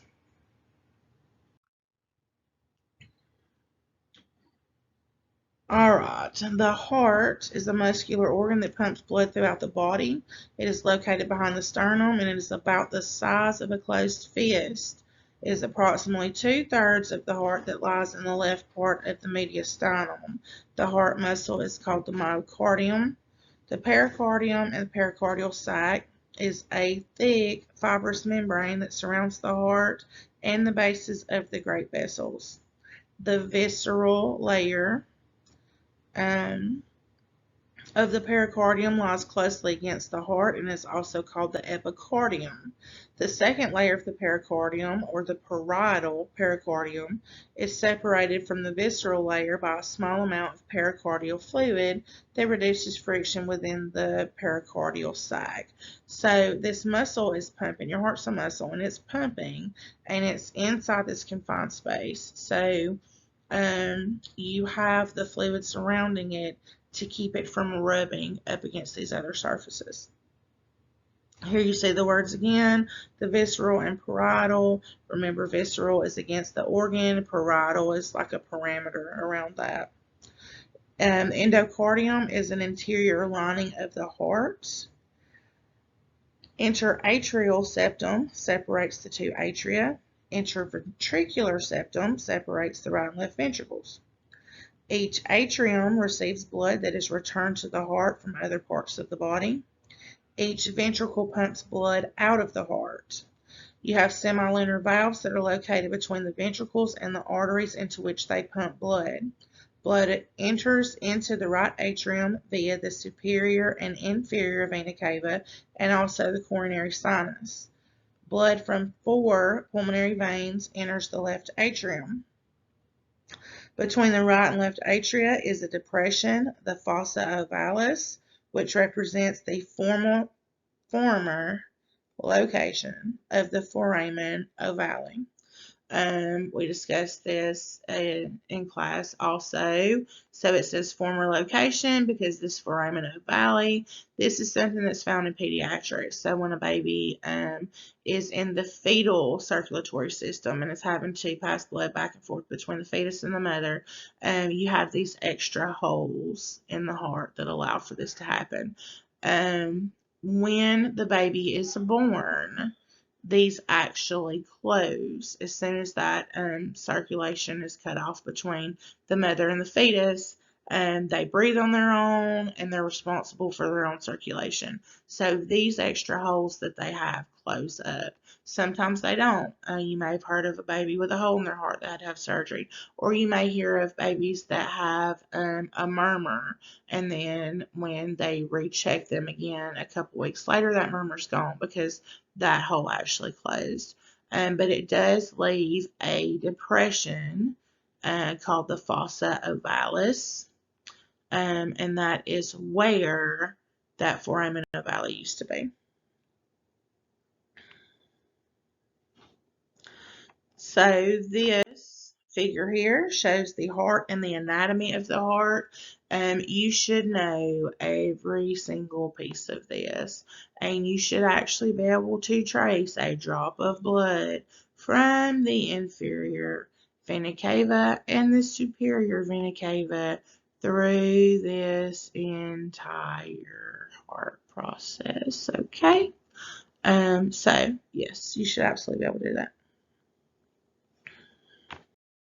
Valves of the heart. Blood passing from the atria to the ventricles flows through one of two atrioventricular valves. The tricuspid valve separates the right atrium from the right ventricle, and the mitral valve. So you have a tricuspid and a bicuspid, and how you tell those apart if you're looking at the heart. One's on the right side, one's on the left side. We always say try before you buy. So that's a good way to remember where those valves are. Valves consist of flaps called cusps, papillary muscles attached to the ventricles and send small muscular strands called chordae tendineae to the cusp. Those are what we call the heartstrings. You have two semilunar valves, the aortic valve and the pulmonic valve, and divide the heart from the aorta and the pulmonary artery. The pulmonic valve regulates blood flow from the right ventricle to the pulmonary artery, and the aortic valve regulates blood flow from the left ventricle to the aorta. Blood flow within the heart. You have two large veins, the superior vena cava and the inferior vena cava. They join together to return deoxygenated blood from the body to the right atrium. Freshly oxygenated blood is returned to the left atrium through the pulmonary veins. We discussed this too. Typically through the body, if we're talking about systemically, arteries carry oxygenated blood, veins carry deoxygenated blood. That's why on a picture when you see the veins and arteries depicted, the arteries will be red and the veins will be blue. However, when we're talking about the pulmonary circulation, this is going to be the opposite. So the pulmonary arteries have deoxygenated blood. The pulmonary veins return freshly oxygenated blood to the heart so that that can be pumped out through the rest of the body. So then blood flows through the mitral valve into the left ventricle, which pumps the oxygenated blood through the aortic valve into the aorta and then to the entire body. The left ventricle is the strongest and largest of the four cardiac chambers. Why do we think that is? It's the one that's having to pump the blood to the body. So it has to be the strongest. It has to be the most forceful so that it can get the most amount of blood and so that it can pump against the pressure of the circulation in the body to get that blood out. So the more you work your muscles, the bigger they get, right? Heart sounds. Heart sounds are created by the contraction and relaxation of the heart and flow of blood. So this can be heard during auscultation with a stethoscope. Auscultation means to listen. Love is the first heart sound, or S1, and dub is the second heart sound, S2. That's your heartbeat. Love dub, love dub, love dub, love dub. S3 and S4 are not usually heard in people with normal heart functions. There are four other sounds that are all abnormal, and they may be heard when auscultating the heart and great vessels. A murmur is an abnormal whooshing sound heard over the heart that indicates that there's turbulent blood flow within the heart. A bruit is an abnormal whooshing sound heard over a main blood vessel that indicates turbulent blood flow within the blood vessel. And we've talked about that with dialysis patients over their fistula. You can actually feel this. If you just softly lay your hand on it, you can feel that blood flow and rushing and vibrating in there. That's a bruit. Do not ever press on those. Both clicks and snaps indicate abnormal cardiac valve function. Those valves are having to open and close with each contraction to keep the blood from backing up into the chambers. So if that doesn't close normally, you'll hear clicking sounds or snapping sounds.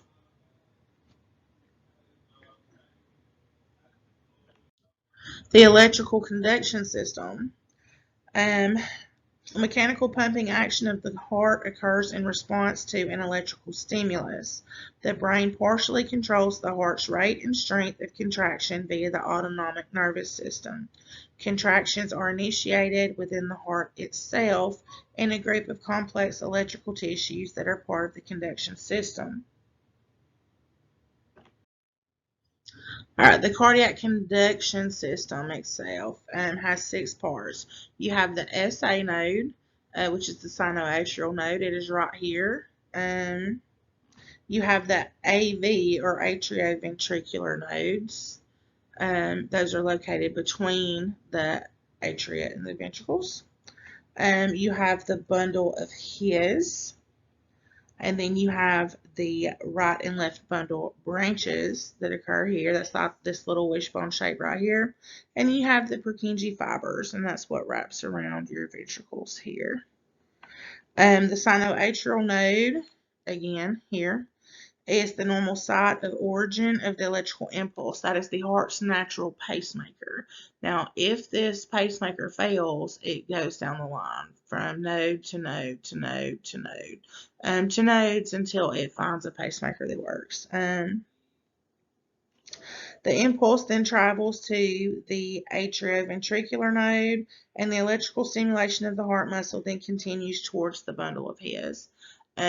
So this is where this little electrical system here, it's amazing. So this is where all of your rhythms come from, all of your different EKG tracings, your normal heart rates.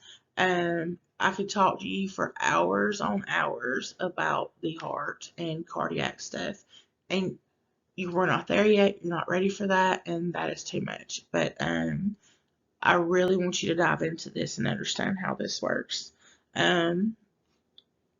So the top of the heart, the atria pumps downward to push the blood into the ventricles, and then the muscles are so thick here because those actually have to pump upwards to push the blood out of the ventricles. So the atria pump down, ventricles pump up.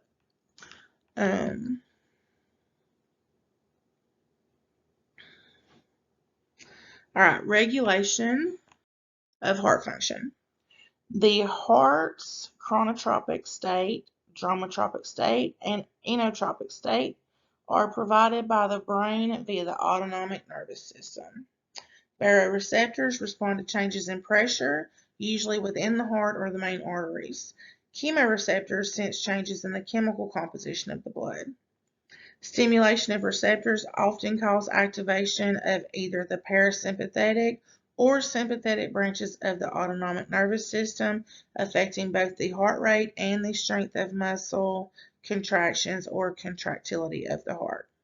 Alpha effects occur when alpha receptors are stimulated. This results in vasoconstriction.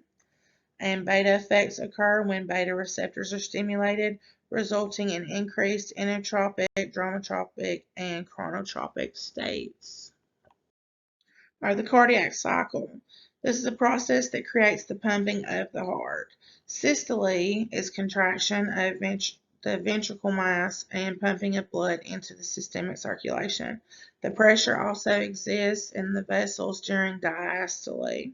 Your pulse pressure is the difference between the systolic and diastolic pressure. And so, as we discussed in class, systolic is your top number of your blood pressure. Diastolic is the bottom. This occurs when your heart is actually pumping, and this is the pressure when you're at rest. So this is why it tells you pressure also exists in the vessels during diastole. Diastole is when the heart is resting. So systole is the actual contraction of the ventricles. Asystole, you have heard that, I know, over and over and over. That is the flat line. That is when the heart's not beating, and that's when we put them on the monitor, and it is just a straight flat line. That is asystole. So what have we learned again from our magical medical terminology? That A means without. So without systole, without contractions. So this is when you're in cardiac arrest. So again, systolic and diastolic pressure. The pulse pressure is the difference between those two. Systolic is the number on top of your blood pressure when your heart is actually pumping, and diastolic is the number on the bottom when your heart is resting. All right, your cardiac cycle. The afterload is the pressure in the aorta. This is the pressure against which the left ventricle must pump the blood. Okay? The greater the afterload, the harder it is for the ventricle to eject blood into the aorta, and this reduces the stroke volume. Your cardiac output is the amount of blood pumped through the circulatory system in 1 minute. The Starling law of the heart is increased venous return to the heart stretches the ventricles and results in an increased cardiac contractility. The ejection fraction is the amount of blood returning to the right atrium, and it may vary somewhat from minute to minute, but the normal heart continues to pump out the same percentage of blood that's returned. Your preload is the pressure under which the ventricle fills. Okay, so preload is the pressure against which it fills. Afterload is the pressure against which it pumps. Okay.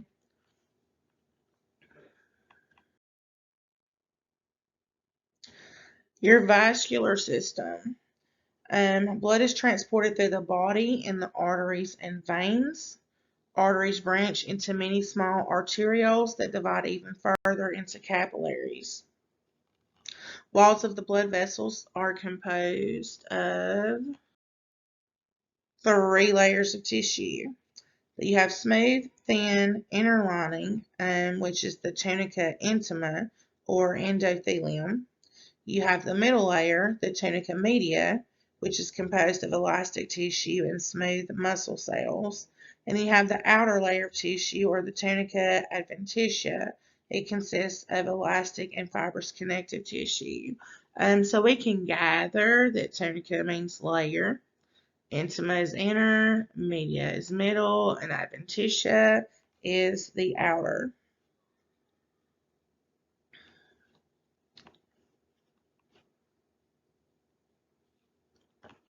Or circulation to the heart.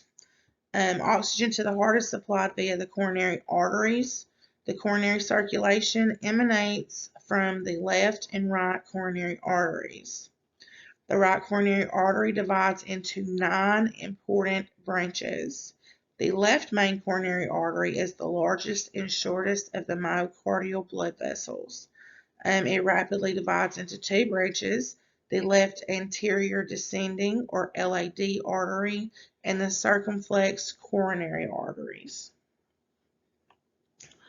This figure shows the 2 main coronary arteries that supply the myocardium with blood. Your pulmonary circulation carries blood within the body from the right side of the heart to the lungs and back to the left side of the heart. Deoxygenated blood from the right ventricle is pumped through the pulmonic valve into the pulmonary artery. Again, just like we talked about with the pulmonary veins. Arteries typically carry oxygenated blood, veins carry deoxygenated, except in the pulmonary system. Again, the pulmonary vein carries the oxygenated blood, and the pulmonary artery carries the deoxygenated blood. Okay. The systemic arterial circulation. Oxygenated blood leaves the heart through the aortic valve and passes into the aorta. The ascending aorta arises from the left ventricle and consists of only 2 branches. 3 major arteries arise from the aortic arch, the brachiocephalic artery and left common carotid artery, and the subclavian artery, the left subclavian artery. The descending aorta is the longest portion of the aorta and is subdivided into the thoracic aorta and the abdominal aorta. That is where most of your aneurysms occur. And these are not actually branches of the aorta. It just passes through the length of the body there. and those are named after the section of the body that they're referring to. Like the thoracic aorta is the part of the aorta that lies in the thoracic cavity, and then the abdominal aorta is the part of the aorta that passes through the abdominal cavity.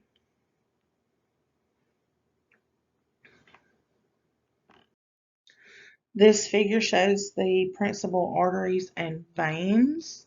Again, the arteries are red, they are oxygenated. The veins are blue, they are deoxygenated. You will notice that a lot of them have the same names because they do run the length and alongside each other. So, depending on the actual part of the body that they're referring to for that portion of the vessel, like here's the subclavians, then you have the brachials, the ACs, the radials, popliteals, femorals, um, the dorsalis pedis. So, you'll see a lot of these common names. Be careful when we're talking about them or when you're answering questions about them specifically. Are they talking about an artery or are they talking about a vein?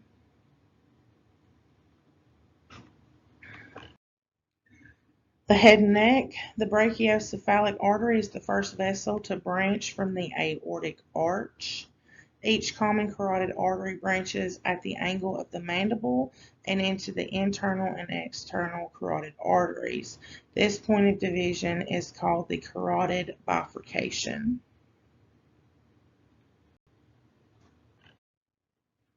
In the upper extremity, you have the subclavian artery that supplies blood to the brain, neck, anterior chest wall, and the shoulder. At the shoulder joint, it becomes the axillary artery and then the brachial artery below the head of the humerus.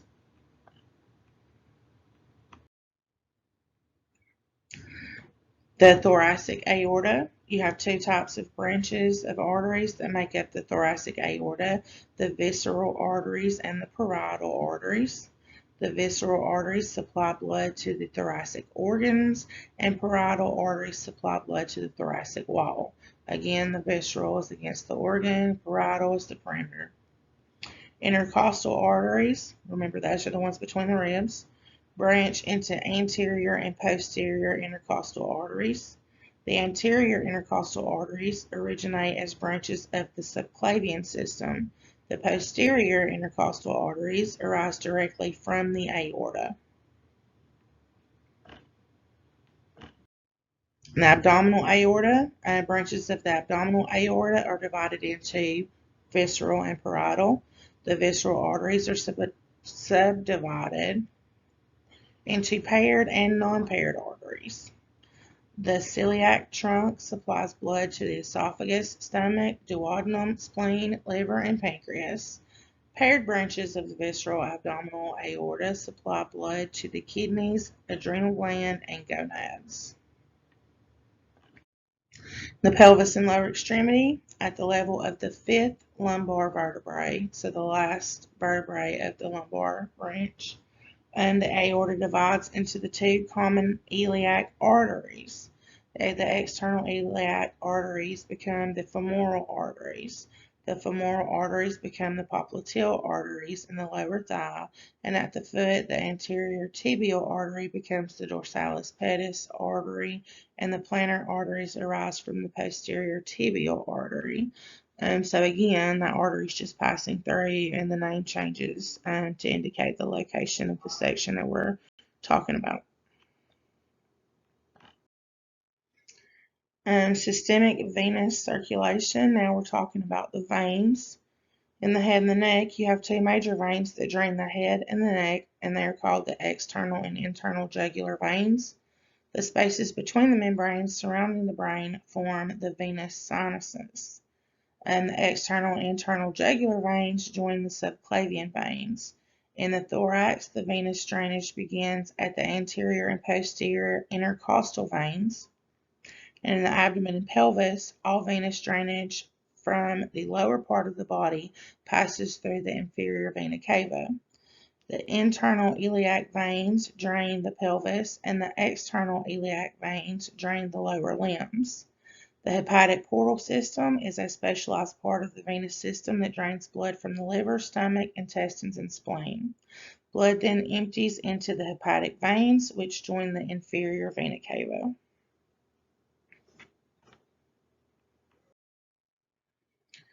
In the upper extremities, the veins of the upper extremity vary somewhat from person to person. In the upper forearm, these veins combine to form the basilica vein and the cephalic vein. The basilic and cephalic veins combine to form the axillary vein. In the lower extremity, the longest vein in the body is the great saphenous vein. The saphenous vein originates over the dorsal and medial side of the foot.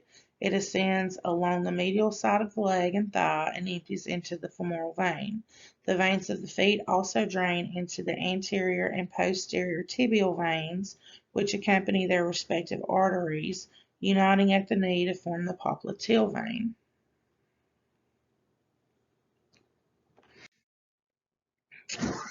The blood composition. Blood consists of plasma, 55%, and formed elements or cells that are suspended in the plasma, which is 45%. These include red blood cells, white blood cells, and platelets. Plasma is the watery straw-colored fluid that accounts for more than 1/2 of the total blood volume. 92% water and 8% dissolved substances such as proteins, electrolytes, and nutrients. Proteins are 7%, and all other components together make up the 1% of the plasma. Those include oxygen, carbon dioxide, nitrogen, nutrients, cellular waste, and other materials.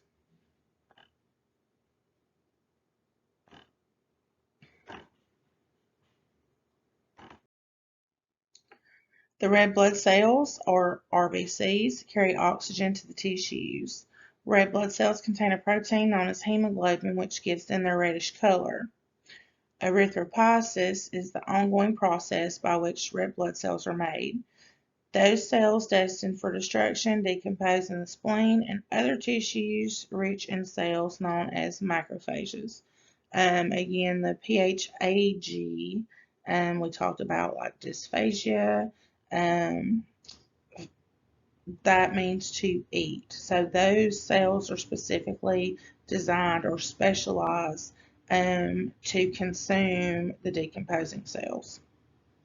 Part of the hemoglobin that is not recycled is converted to bilirubin. White blood cells, also known as leukocytes, leuco meaning white. Most white blood cells are motile and leave the blood vessels by the process known as diapedesis. This is to move towards the tissues where they are needed most. Granulocytes have large cytoplasmic granules that are easily seen with a simple light microscope. Agranulocytes, again the A meaning without. So agranulocytes would be without granules. These are white blood cells that lack these granules. Neutrophils are normally the most common type of granulocyte in the blood. Eosinophils are granulocytes that contain granules that stain bright red with the acidic stain eosin. Basophils are the least common of all granulocytes and play a role in both allergic and inflammatory reactions.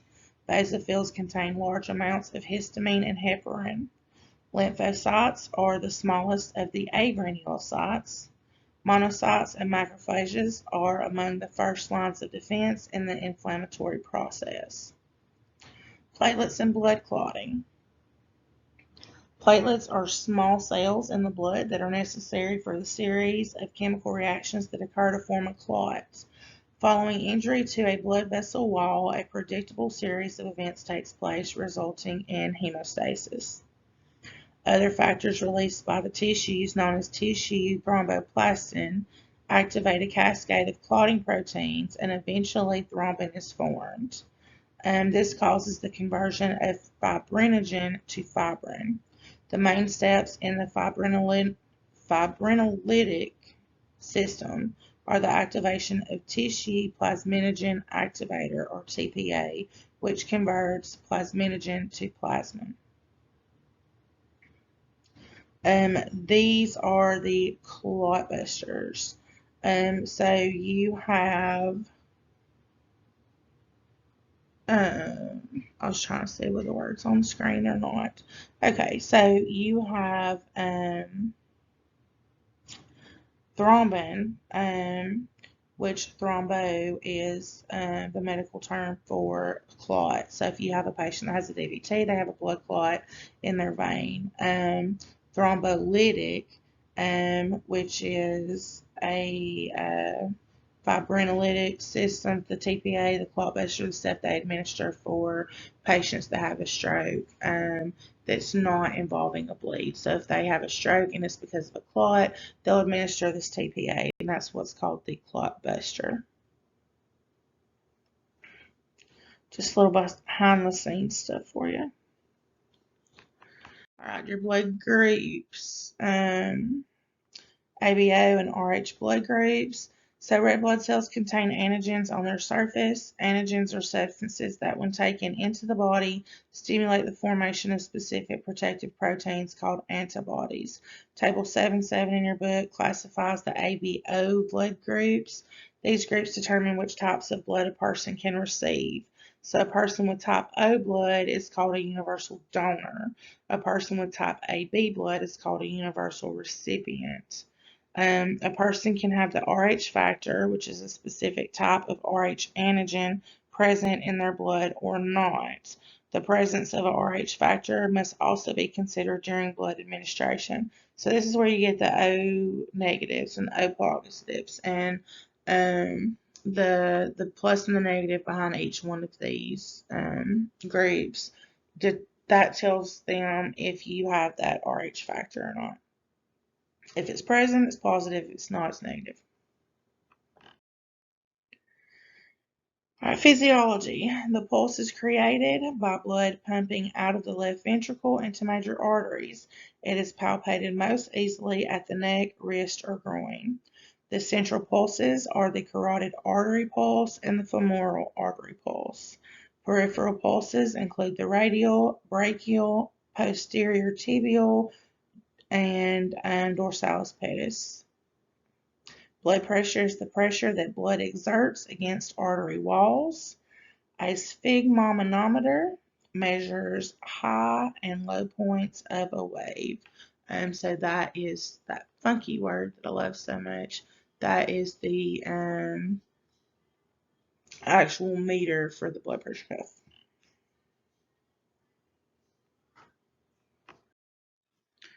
All right, systemic vascular resistance refers to how dilated or constricted the blood vessels are. Resistance to blood flow within blood vessels, except pulmonary vessels. It's an important relationship between the size of the vessels and shock. Table 7.8 lists the effects of blood vessel diameter on blood. The average adult has about 5 liters of blood, and children have 2 to 3 liters. Infants have 300 milliliters. That is not a lot at all. Normal circulation in adults. The circulatory system normally adjusts and readjusts automatically. Perfusion is the circulation of blood in an organ or tissue in adequate amounts. Loss of normal blood pressure is an indication that blood is no longer circulating efficiently to every organ in the body.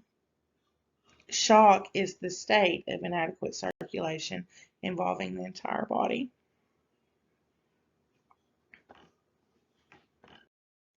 Inadequate circulation in adults. The heart automatically adjusts to lower blood volume as the patient loses blood. Adjustment attempts are made to maintain adequate pressure. The heart pumps more rapidly to circulate lower amounts of blood, and the pulse increases as pressure falls.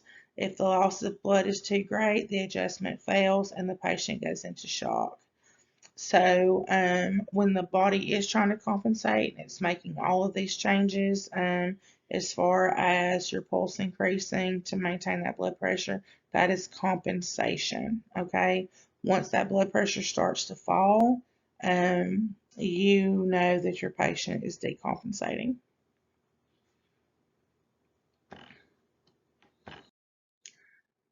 The function of blood. Blood under pressure will gush or spurt intermittently from an artery and is bright red. Approximately 30% of blood is found within the heart, arteries, and capillaries. The other 70% of blood is found within the veins and venules. Interstitial space is the space between the cells. The two main forces at work inside the capillary are hydrostatic pressure and oncotic pressure. Hydrostatic pressure is greatly diminished by the time the fluid reaches the venous side of the capillary. Coagulation or clotting occurs as the result of a complex chemical process that creates small fibers near the injured blood vessel. This traps the red blood cells. Table 7.9 outlines the major functions of the blood. The lymphatic system. The lymphatic system transports lymph by passive circulation. Lymph is a thin plasma-like fluid formed from interstitial fluid, or ECF. Lymph circulates through the body in thin-walled lymph vessels. Foreign material is filtered from the lymph in the lymph nodes and returns to the main circulatory system via the thoracic duct. Lymphatic vessels only carry fluid away from the tissues. Lymphatic capillaries are present in all tissues except the central nervous system, bone marrow, cartilage, epidermis, and cornea. The central nervous system. The brain is the controlling organ of the body. It is the center of consciousness. Three major subdivisions of the brain are the cerebrum, the cerebellum, and the brainstem. The cerebrum is the largest part of the brain. It is composed of four lobes: the frontal, parietal, temporal, and occipital. Brain cells in the area generate impulses that are sent along nerve fibers that extend from each cell into the spinal cord. So your brain is more going to sit at kind of an angle like this. So this is going to be the frontal at the part of your forehead. The occipital is back here at the base of your skull. Your temporal is going to be where your temples are. Like when you have a headache and you're rubbing your temples, that's the temporal region, and then the parietal lies at the top sides on each side of the brain.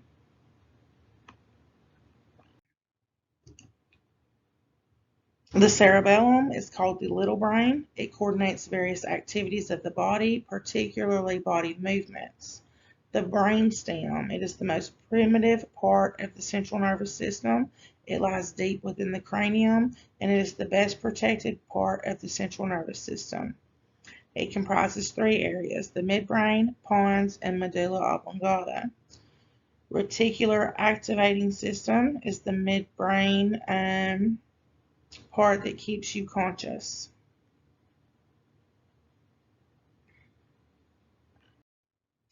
The spinal cord is an extension of the brainstem. It contains nerve cell bodies. Nerve fibers transmit information to and from the brain. The principal function of the spinal cord is to transmit messages between the brain and the body. The meninges. The entire central nervous system is enclosed by a set of three tough membranes known as the meninges. The dura mater, which is the toughest outer membrane. The arachnoid is the second layer, and the pia mater is the innermost layer. The meninges float in cerebrospinal fluid, or CSF, which is manufactured by cells within the choroid plexus in the ventricles. These areas normally are interconnected, and CSF flows freely within the subarachnoid space. So again, this is the outer, this is the middle, and this is the inner, closest to the brain. Meninges, this is where your meningitis comes from. When there's an inflammation of these linings, that's when meningitis takes place.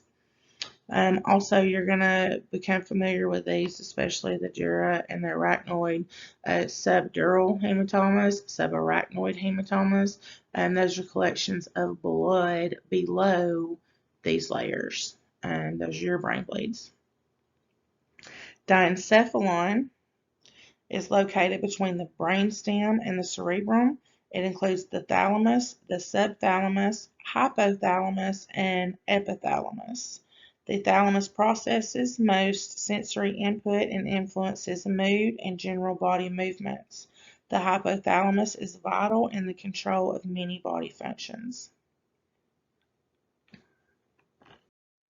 The limbic system is also called the emotional brain. It influences emotions, motivation, mood, and sensations of pain and pleasure. Your peripheral nervous system. Cables of nerve fibers make up the peripheral nervous system, or the PNS. It is divided into two portions. The somatic nervous system, this transmits signals from the brain to the voluntary muscles, and the autonomic nervous system, and that is split into two areas. The sympathetic nervous system, which is responsible for the fight or flight response, and also the parasympathetic nervous system, which generally slows down the body. That's the feed or breathe. And there are two types of nerves within the peripheral nervous system. Sensory nerves, they carry out information from the body to the central nervous system. When sensory nerve endings in the extremities are stimulated, impulses are transmitted along the peripheral nerve to the spinal cord. Special sensory nerves detect heat, cold, position, motion, pressure, pain, balance, light, taste, and smell, as well as other sensations. Motor nerves carry information from the central nervous system to the muscles of the body. Electrical impulses that are produced by the cell body in the spinal cord are transmitted along the motor nerve to the muscle and cause it to contract.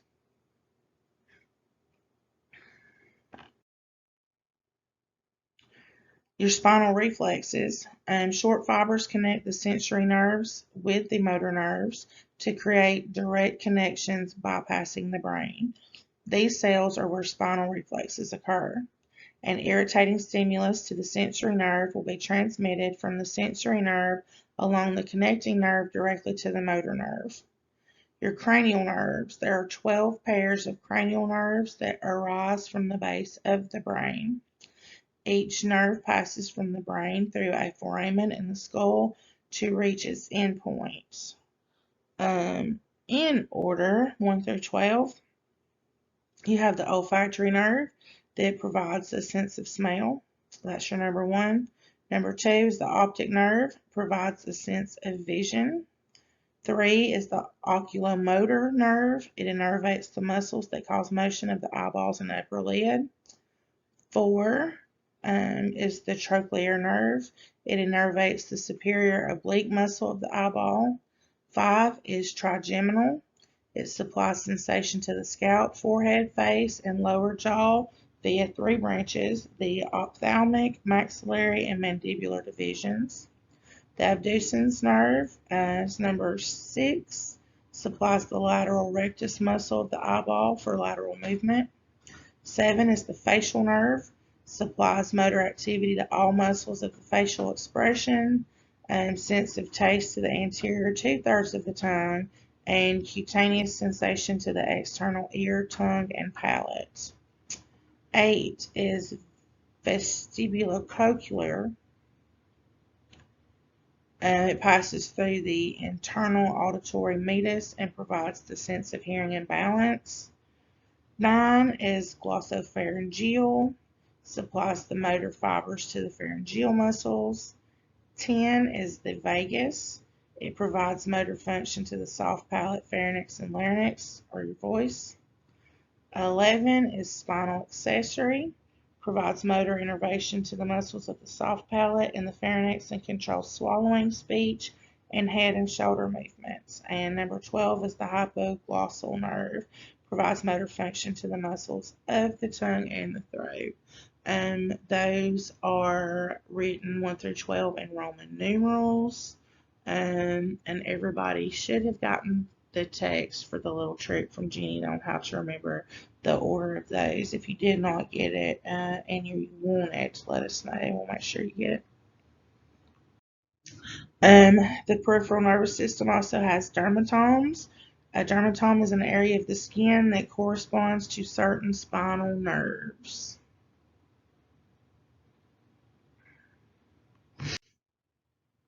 And the eye. The eyeball is called the globe. The inner surface of the eyelids and the exposed surface of the eye itself are covered by a delicate membrane called the conjunctiva and kept moist by a fluid produced by the lacrimal glands. Behind the iris is the lens. The lens focuses images on the light-sensitive area at the back of the globe called the retina. Within the retina are numerous nerve endings which respond to light by transmitting nerve impulses through the optic nerve to the brain. Central vision facilitates visualization of objects directly in front of you, and the remainder of the retina processes peripheral vision. The integumentary system, which is your skin. This is the anatomy portion.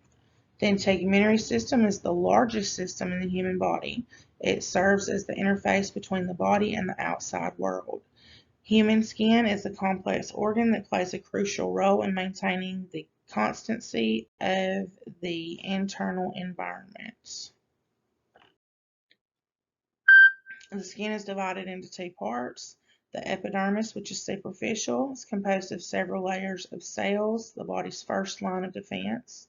On the soles of the feet, the back, and the scalp, it is quite thick, but in some areas of the body, the epidermis is only 2 or 3 cell layers thick. The outermost cells of the epidermis are constantly rubbed away and replaced by new cells produced by the germinal layer. At the base of the epidermis is the germinal layer. On the way to the surface, these cells die and enter the stratum corneal layer. Below the germinal layer is the dermis. The dermis is the deeper, tough, highly elastic layer of connective tissues. It is composed chiefly of collagen fibers, elastic fibers, and mucopolysaccharide gel. Fibroblasts are cells that secrete collagen, elastin, and ground substance, and they are found within the dermis. The dermis includes many of the special structures of the skin: sweat glands, sebaceous or oil glands, hair follicles, blood vessels, lymph vessels, and specialized nerve endings. Sweat glands produce sweat for cooling the body. Sebaceous glands lie next to hair follicles and secrete sebum. Below the skin lies the subcutaneous tissue layer, which consists mainly of fat. Below the subcutaneous tissue is a thick, dense layer of fibrous tissue known as the deep fascia. And orifices, which are the mouth, nose, anus, and vagina, are lined with mucous membranes. Similar to skin in that they provide a protective barrier against bacterial invasion, and they differ from skin in that they secrete mucus. The physiology, the integumentary system serves 3 major functions: to protect the body and the environment, to regulate the temperature of the body, and to transmit information from the body. And the major organ for regulation of body temperature is the skin. Blood vessels in the skin constrict when the body is in a cold environment and dilate when the body is in a warm environment. Your digestive system, anatomy. This is also called the gastrointestinal or GI system. It is composed of the gastrointestinal tract. It includes the stomach, intestines, mouth, salivary glands, pharynx, esophagus, liver, gallbladder, pancreas, rectum, and anus. Digestion is the processing of food that nourishes the individual cells of the body. The abdomen is the second major body cavity. It contains the major organs of digestion and excretion. The simplest and most common method of describing the portions of the abdomen is by the quadrants. The right upper quadrant contains the liver, gallbladder, and portions of the colon and small intestine. The right lower contains 2 portions of the large intestine, the cecum and the ascending colon. It also houses the appendix. The lower left quadrant contains descending and sigmoid portions of the colon, and the left upper quadrant contains the stomach, spleen, and portion of the colon and small intestine. The urinary bladder lies just behind the pubic symphysis in the middle of the abdomen, and therefore lies in both lower quadrants and also in the pelvis. Kidneys are called retroperitoneal organs because they lie behind the abdominal cavity. The mouth consists of the lips, cheeks, gums, teeth, and tongue. A mucous membrane lines the mouth, and there are two salivary glands located under the tongue, one on each side of the lower jaw and one inside each cheek. The oropharynx is a tubular structure that extends vertically from the back of the mouth to the esophagus and the trachea. The esophagus is a collapsible tube that's about 10 inches long that extends from the end of the pharynx to the stomach.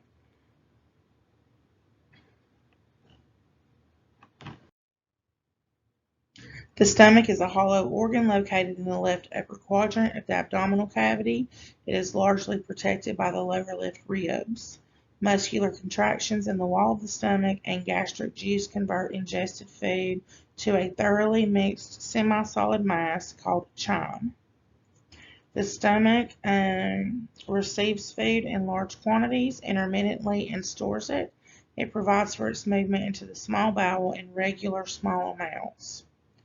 The pancreas is a fat, solid organ below and behind the liver and stomach and behind the peritoneum.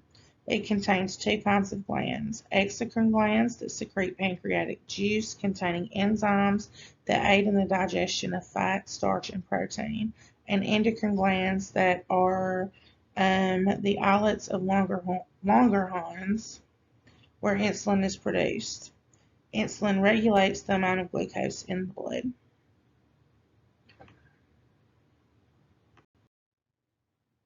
The liver is a large solid organ that takes up most of the area immediately beneath the diaphragm in the right upper quadrant and also extends into the left upper quadrant. Poisonous substances produced by digestion are rendered harmless in the liver. Factors necessary for blood clotting and production of normal plasma are formed. Principal organ for the storage of sugar or starch for immediate use by the body for energy. It produces many of the factors that aid in the proper regulation of immune responses. It is connected to the intestines by the bile ducts. The gallbladder is an outpouching from the bile ducts that serves as a reservoir and concentrating organ for bile production in the liver.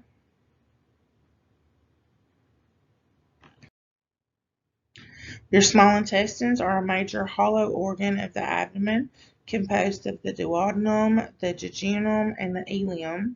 It produces enzymes and mucus to aid in digestion. And products of digestion, amino acids, fatty acids, and simple sugars, mixed together with water, ingested vitamins, and minerals, are absorbed across the wall of the lower end of the small intestine into veins to be transported to the liver. The duodenum is part of the small intestine that receives food from the stomach. Food is mixed with secretions from the pancreas and liver for further digestion. Large intestine consists of the cecum, colon, and rectum. The colon absorbs the final 5% to 10% of digested food and water from the intestines to form a solid stool.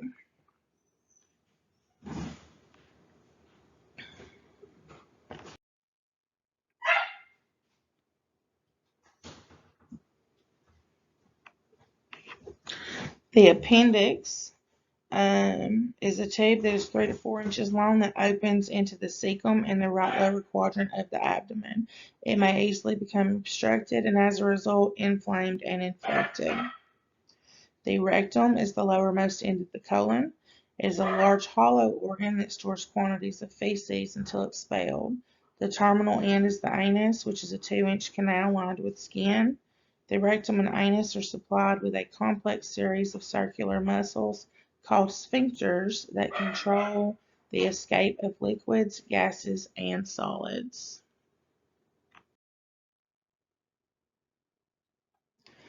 And physiology. Digestion is a complicated chemical process.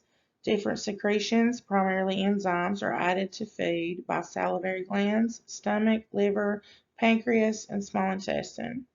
It converts food into basic sugars, fatty acids, and amino acids. These cross the wall of the intestine and travel through the portal vein to the liver.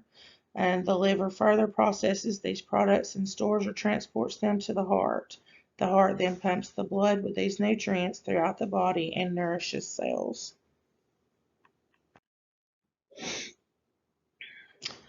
Endocrine system, ANP. The endocrine system is a complex message and control system that integrates many body functions. It is made up of various glands throughout the body. Glands are cells or organs that remove, concentrate, or alter materials in the blood and then secrete them back into the body. Exocrine glands excrete chemicals for elimination. Endocrine glands secrete or release chemicals that are used inside the body. They release hormones directly into surrounding tissues and blood. Hormones regulate many body functions. An agonist is a molecule that binds to a cell's receptor and triggers a response by that cell.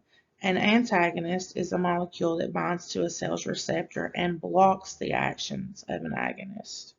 So an agonist triggers a response, an antagonist blocks a response. The pituitary gland and hypothalamus. Pituitary gland is often referred to as the master gland. Its secretions control other endocrine glands. The hypothalamus is a small region of the brain, not actually a gland, that regulates the function of the pituitary gland. The pituitary gland is divided into two portions: the anterior pituitary, which secretes growth hormone, thyroid stimulating hormone, adrenocorticotropin hormones, and 3 gonadotropic hormones.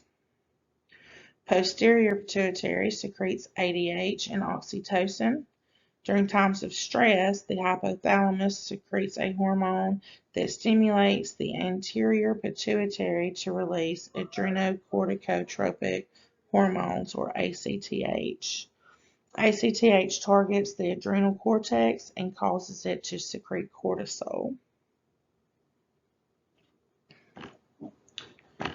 Your thyroid gland is a large gland at the base of the neck. It manufactures and secretes hormones that have a role in growth, development, and metabolism.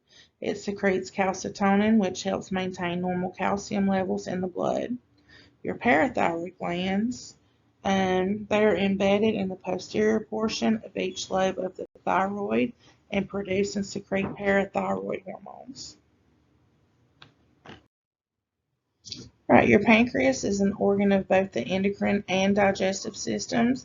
It lies between the greater curvature of the stomach and the duodenum in the retroperitoneum.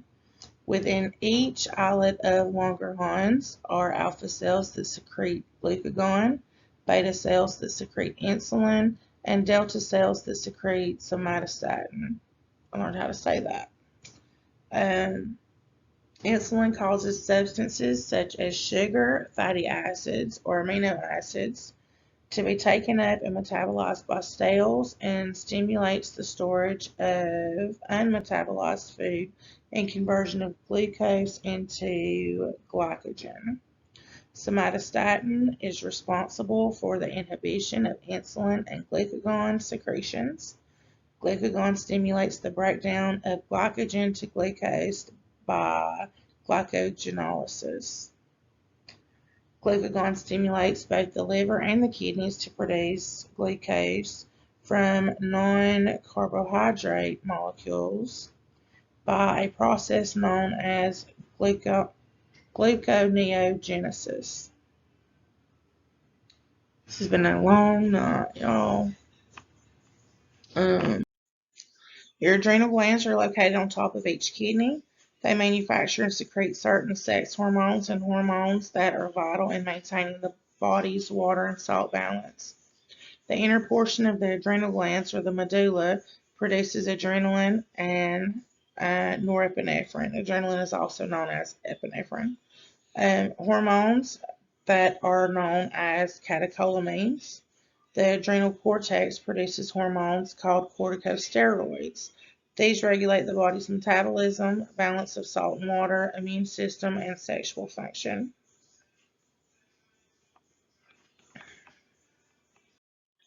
All right, your reproductive glands and hormones.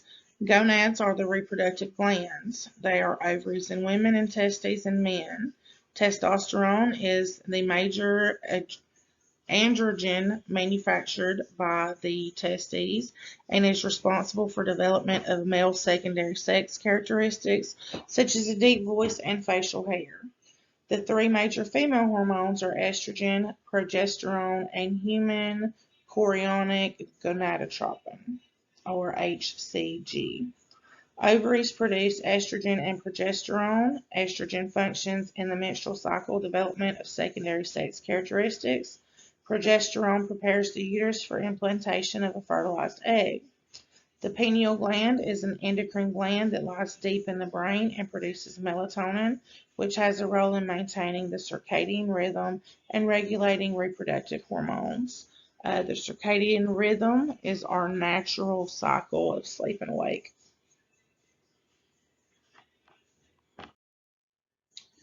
The urinary system, AMP. Urinary system controls the discharge of waste materials filtered from the blood by the kidneys. The kidneys are solid organs. The ureters, bladder, urethra are hollow organs.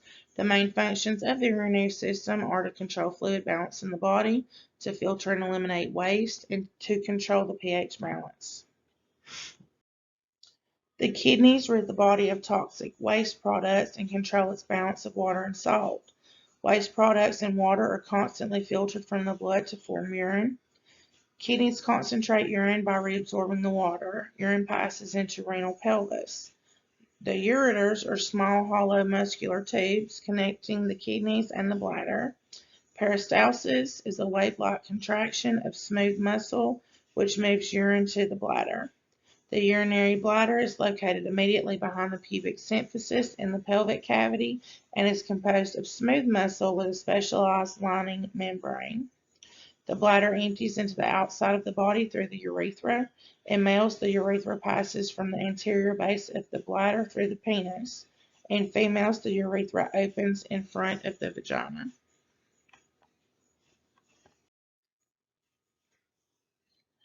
The genital system, ANP. The genital system controls the reproductive processes by which life is created. The male genitalia, except for the prostate gland and the seminal vesicles, lie outside of the pelvic cavity. The female genitalia, except for the clitoris and labia, are contained entirely within the pelvis. The male reproductive system and organs. And the male reproductive system consists of the scrotum, testicles, epididymis, vasa differentia, ejaculatory ducts, urethra, and penis.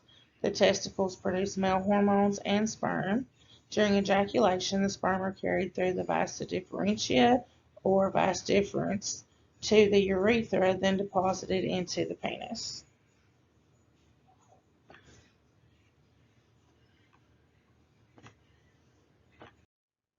The female reproductive system and organs. The female reproductive organs include the ovaries, fallopian tubes, uterus, cervix, and vagina. The ovaries produce sex hormones and oocytes, which are precursors to mature eggs.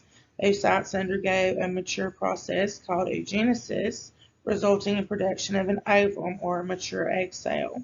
The pituitary gland releases hormones at roughly monthly intervals.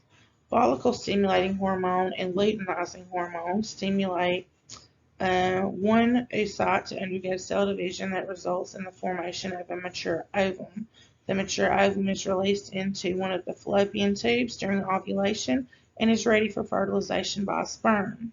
The fallopian tubes are hollow tubes that extend from the region of each ovary and carry the ovum into the uterus. The uterus is a pear-shaped and hollow organ with muscular walls. The innermost layer of the uterus is the endometrium and is divided into two layers. The deep basal layer is connected directly to the myometrium. The functional layer lines the cavity itself and undergoes a sloughing during the menstrual cycle. The cervix is a narrow opening from the uterus to the vagina.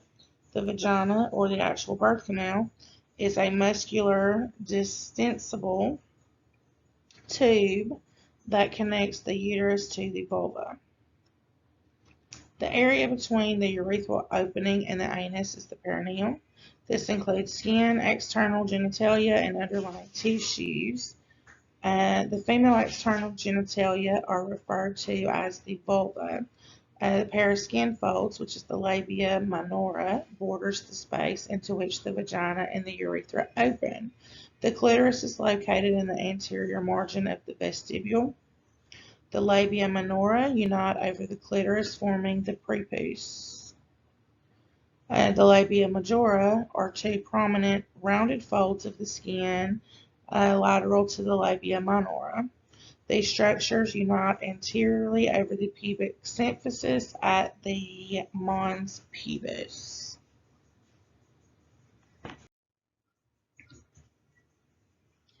During the menstrual cycle, an ovum matures, forming a developed ovum.